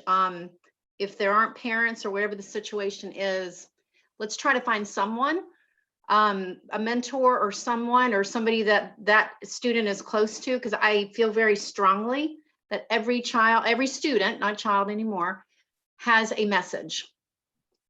Please. I agree 100%. We would never do something where somebody was left out, or so even how we're doing it now, everyone has something up there about themselves. Same in the athletic awards night. So we always have that conversation. We always very cognizant of that. Thank you. Keep reminding me. Yeah. Thank you. Ms. Scott. I just wanted to say that I think that this plan kind of exemplifies Bill Burkhead in one presentation, because I think over the 6 years of watching him develop the community in the high school and allowing everybody to have their voice and have their opinions and share it and trying to accommodate everybody's, I think this is, like everybody has said, this is a fantastic way to celebrate these kids. And I just want to say thank you for taking that time to spend the time with them and with the parents and to listen to them. And I know it just fully exemplifies, like I said, that's just Bill Burkhead in one presentation right there, with making sure that everybody feels special. So thank you. You took my exemplified word, Nancy, but I was also going to say the fact that the kids reported back to what we're okay with it just being them. Mm-hmm. It speaks to that student body that they are a unit and that class is their own family and that they feel enough support with that, but that also that they want it to happen on the school grounds, which really means that school has made them feel like it's a second home, and to some of them maybe the home. And that speaks to everybody in the district and all of the administration and the teachers and Mr. Burkhead, that you've done a great job with these students and cultivating the environment that I think we strive to as Monomoy Regional School. So thank you for that. Well, I want to thank you, but I really can't take credit. I only can take credit by surrounding myself with really smart and great people. I mean, Dr. Carpenter had a lot of these ideas. But both my assistant principals, my administrative assistant, Katie Kelly, all these fun things. We had a committee that sat around and did this. So I think when you're one person, you try to come up with ideas. I would have never come up with all this. I think it was a credit to all of them. So I want to give them all a shout out. And I want to thank you for appreciating that we are a family. We're a family when we plan stuff. It was Scott's idea to get the survey going. So, and a lot of these great ideas. So it was a collective contribution, and I'm very proud of what we've come up with. I'm glad the seniors have waited for it, and I'm hoping they'll be thrilled. And I'm excited to take part in all of it myself. I'm happy. I'm excited for it. Dr. Carpenter. I just want to give a couple thanks and acknowledgements too. First of all, I would really like to appreciate how Megan Eldridge, who's the Director of Health in Harwich, and Joe Powers and just the town of Harwich have supported this idea. I don't know if I'm lagging or not. My computer's now saying that my internet connection's unstable. But I'd like to thank the town of Harwich, Megan Eldridge, Joe Powers, and everyone for their support in this, because you have to keep in mind that at this moment in time, the town is saying, yes, we're going to support this, and the governor still hasn't changed orders that gatherings of more than 10 people aren't allowed.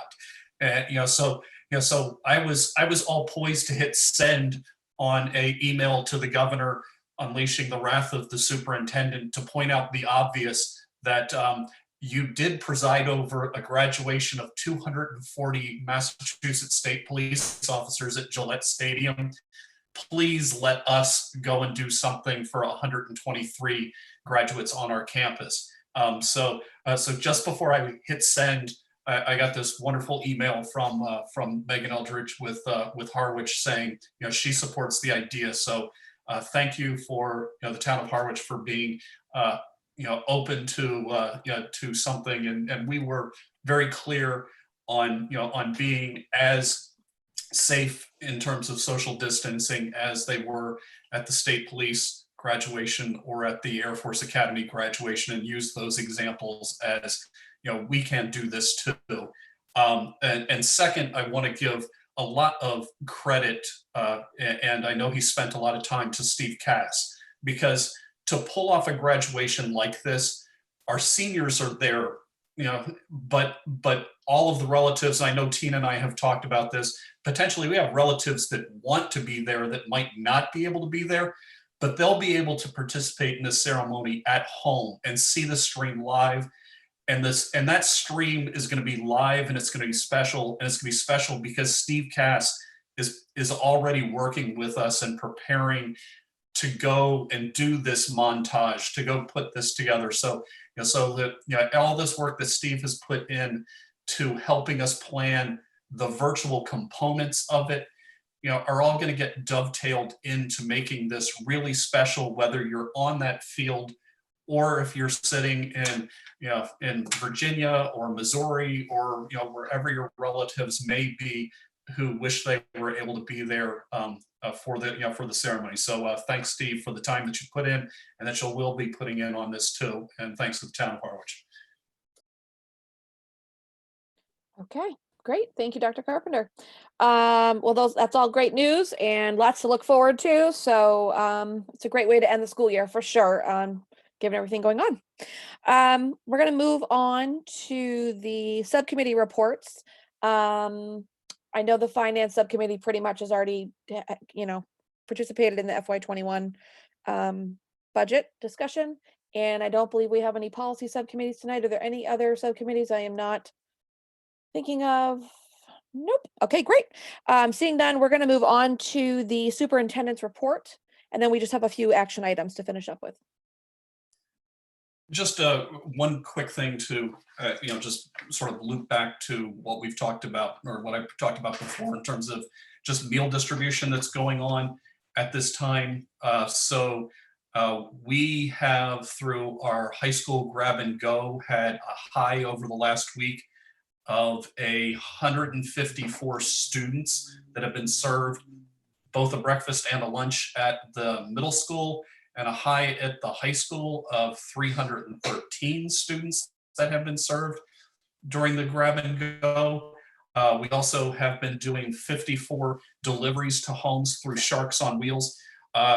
The grand total number of meals that we have provided to children in the past week are 6,082 meals. And that number has been increasing week after week. And sadly, I believe it's been increasing because there's increasingly more need, not because of the culinary excellence of what we're providing. So last Wednesday, we needed to submit a pre-application survey to potentially become a summer meals, seamless summer option distribution site. We did touch base with community partners, and Monomoy Regional did apply to be a summer food distribution site. In the past, a nonprofit, Food for Kids Cape Cod, has handled the summer distribution for families from Harwich to Provincetown. Food for Kids has operated since 2013 out of the Church of the Holy Spirit, New Orleans, where they prepared and shipped out meals to the MCLP summer program at Harwich Elementary School, to the Heart Center in Harwich, the Community Center in Chatham, and the First Congregational Church in Chatham. That program had produced up to 30,000 meals over the course of the summer for all of these towns in the Lower and Outer Cape. I raised concern about 2 weeks ago about the volume of families that we're currently serving during this pandemic, concerned that it might exceed the capacity of the church. When I last reported out on our pandemic food distribution, I shared with you that our grab and go and Shark on Wheels program were serving approximately 40,000, or would have to serve approximately 40,000 meals over an 8-week summer program. That number 2 weeks later has now grown to about 49,000 meals over an 8-week summer program. So Joy Jordan has connected with Food for Kids to explain our concerns and the magnitude of need and the capacity that needs to be considered. They agreed that yes, they would have a capacity issue. They suggested that we include NOSIT as part of the conversation. So tomorrow, Joy will be having a meeting with NOSIT and Food for Kids to ensure that collectively we are making sure that we serve all of the families seamlessly during this summer, from Harwich and Brewster all the way out to Provincetown. So during times like this, it's where you have to kind of come together and make sure that we collaboratively work together to make things happen. So Joy's on that, and we'll report out more on the nitty-gritties of the plan as we move forward. That's it. Great. Thank you, Dr. Carpenter, very much. And we just have 3 policy subcommittee readings to vote on tonight. And if somebody wants to make that motion, you can please do so. Someone from the policy subcommittee want to? Sure. Cool. Hey, Joe, thanks. All right. Should we take these one by one? Whatever your preference is. Well, I would move that we, as a committee, adopt 3 policy subcommittee recommendations on student dress code, community involvement, and volunteer program, as were distributed in our prior meeting for first reading. And I'm looking for a second. Second? Second. Second by Mary. Great. I'm going to do roll call. Terry? Gotta wake him up. It's past 9:15, It you know. Oh, he muted and unmuted himself. Unmute yourself. Push that button, buddy. You got it. Yes. Yes. Terry, yes, great. Joanne, Yes. Joe, Yes. Nancy, Hi. Mary, Yes. Tina, I, Sharon. Unmute Sharon. Aye. Oh, where'd you go? Okay, great. Thank you, Sharon. All right, Leah and I, motion carries unanimous for all three policy subcommittee policies. Great, thank you. There now is an opportunity for members of the audience for public comment, limiting them to 5 minutes per person. And if anyone would like to comment at this time, I'm looking for hands and I see Mr. Kruska. Charles, please. Thank you. Two things. Commendations and thanks to the superintendent and the school committee for the support of the 185th day letter to DESE. It's another opportunity for me as a grandparent and as a taxpayer to thank everyone for the commitment that was made by the superintendent before the shutdown that there would be a 180-day school year for the students. And Monomoy is one of the few school systems providing that this year under this shutdown. And the teachers are one of the few groups in Monomoy that are, in my opinion, working their full contractual year, given the support of the letter.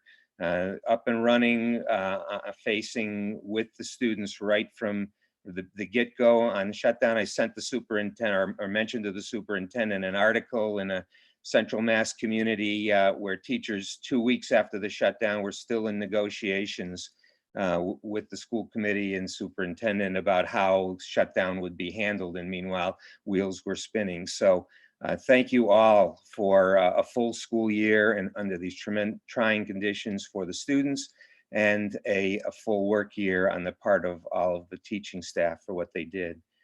Second, in the area of budget, it sounds like first time around for many on a 1/12 budget. The district that I worked in, 1/12 budgets had become the norm for several consecutive years.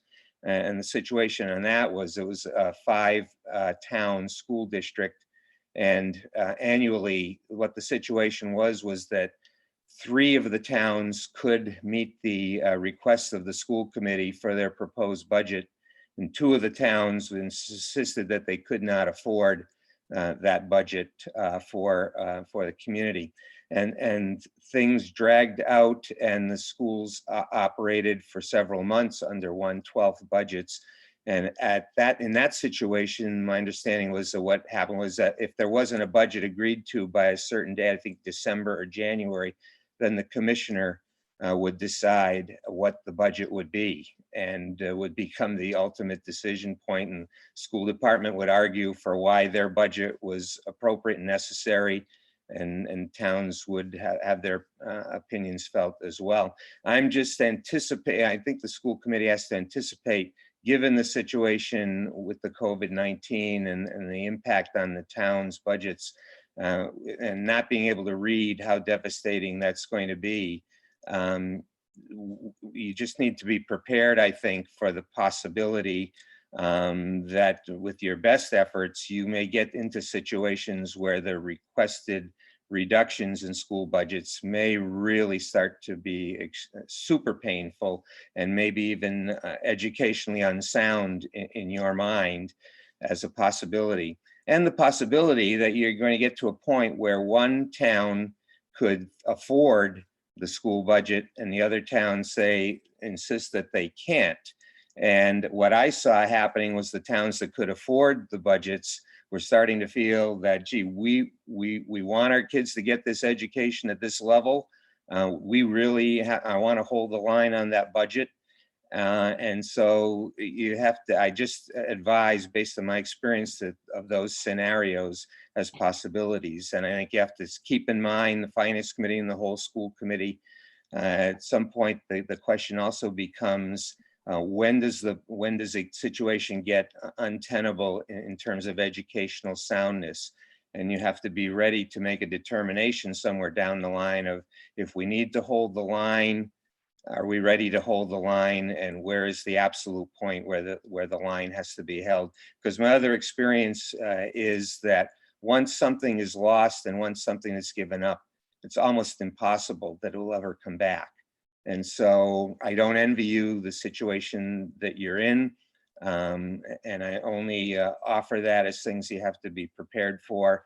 And a whole bunch of scenarios, the what ifs that could be pulled out, because who knows when it's going to be, when you're finally going to find out what the situation is for the towns. So just for what it's worth, that information based on multiple consecutive years of experience, and never went to where the commissioner made the final decision, because at some point the towns would say the commissioner is going to side on the side of education, and they would find a way to fund that school budget. But this is a really different situation in that something that was thrown on everybody in every department, totally unexpected, outside of the realm of anyone's responsibility for this terrible pandemic.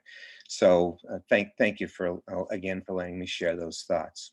Thank you, Charles, very much. Lucy, and if you Hi, could just everyone. identify yourself when you start talking, that'd be great. Hi, my name is Lucy Gilmore. I'm the Monomoy Family Resource Coordinator. My position is funded through the Massachusetts Early Education and Care Coordinated Family and Community Engagement Grant, which is administered through the Cape Cod Children's Place. I am here as a representative of the Monomoy Early Childhood Council, and I think it's important for the record that it be said that the Make Way for Kids program is an exemplary model that should be followed by all school districts across the country. And I understand the sacrifices that have to be made right now. But as our former speaker said, once something's out, will it come back? And I want to say that please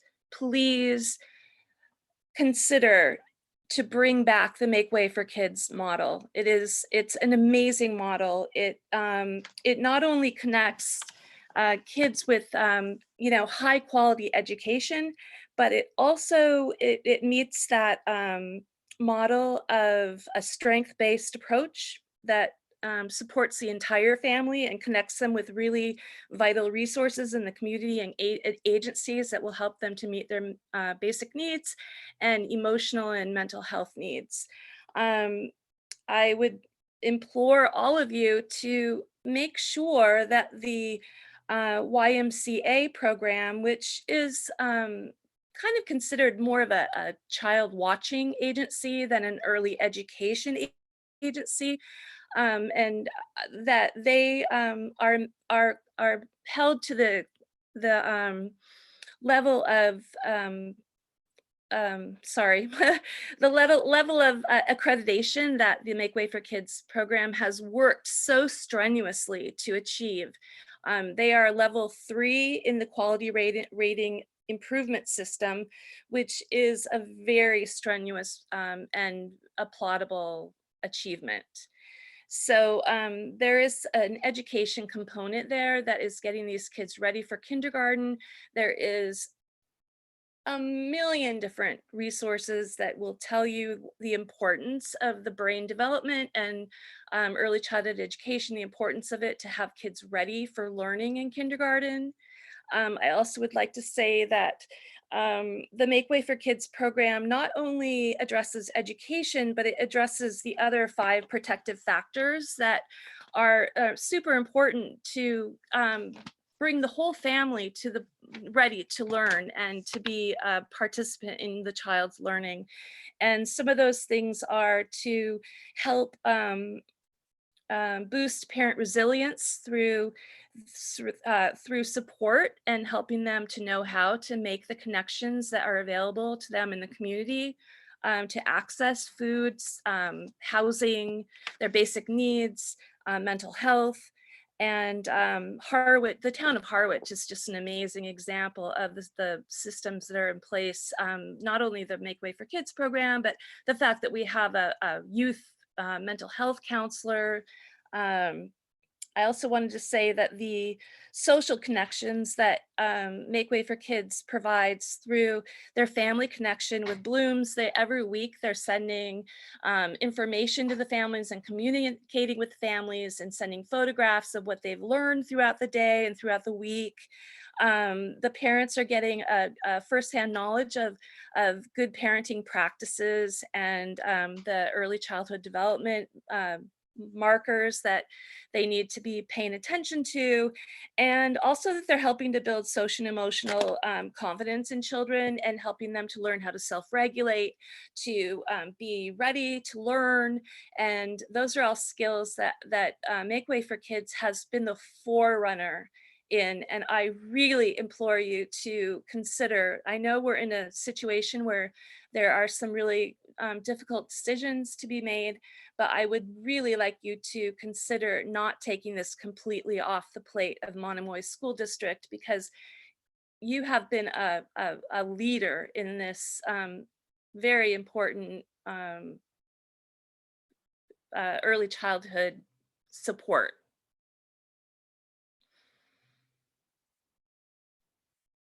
So I couldn't find my unmute button. Thank you very much, Lucy, for all of the information and for your input. It is very appreciated. And thank you for your patience waiting for the public comment. All right, is there anyone else for public comment? I don't see anyone. Okay, great. Thank you, everyone. And presentation of the warrants, and then I just need a motion to adjourn. Moved. In a second. Seconded. Second.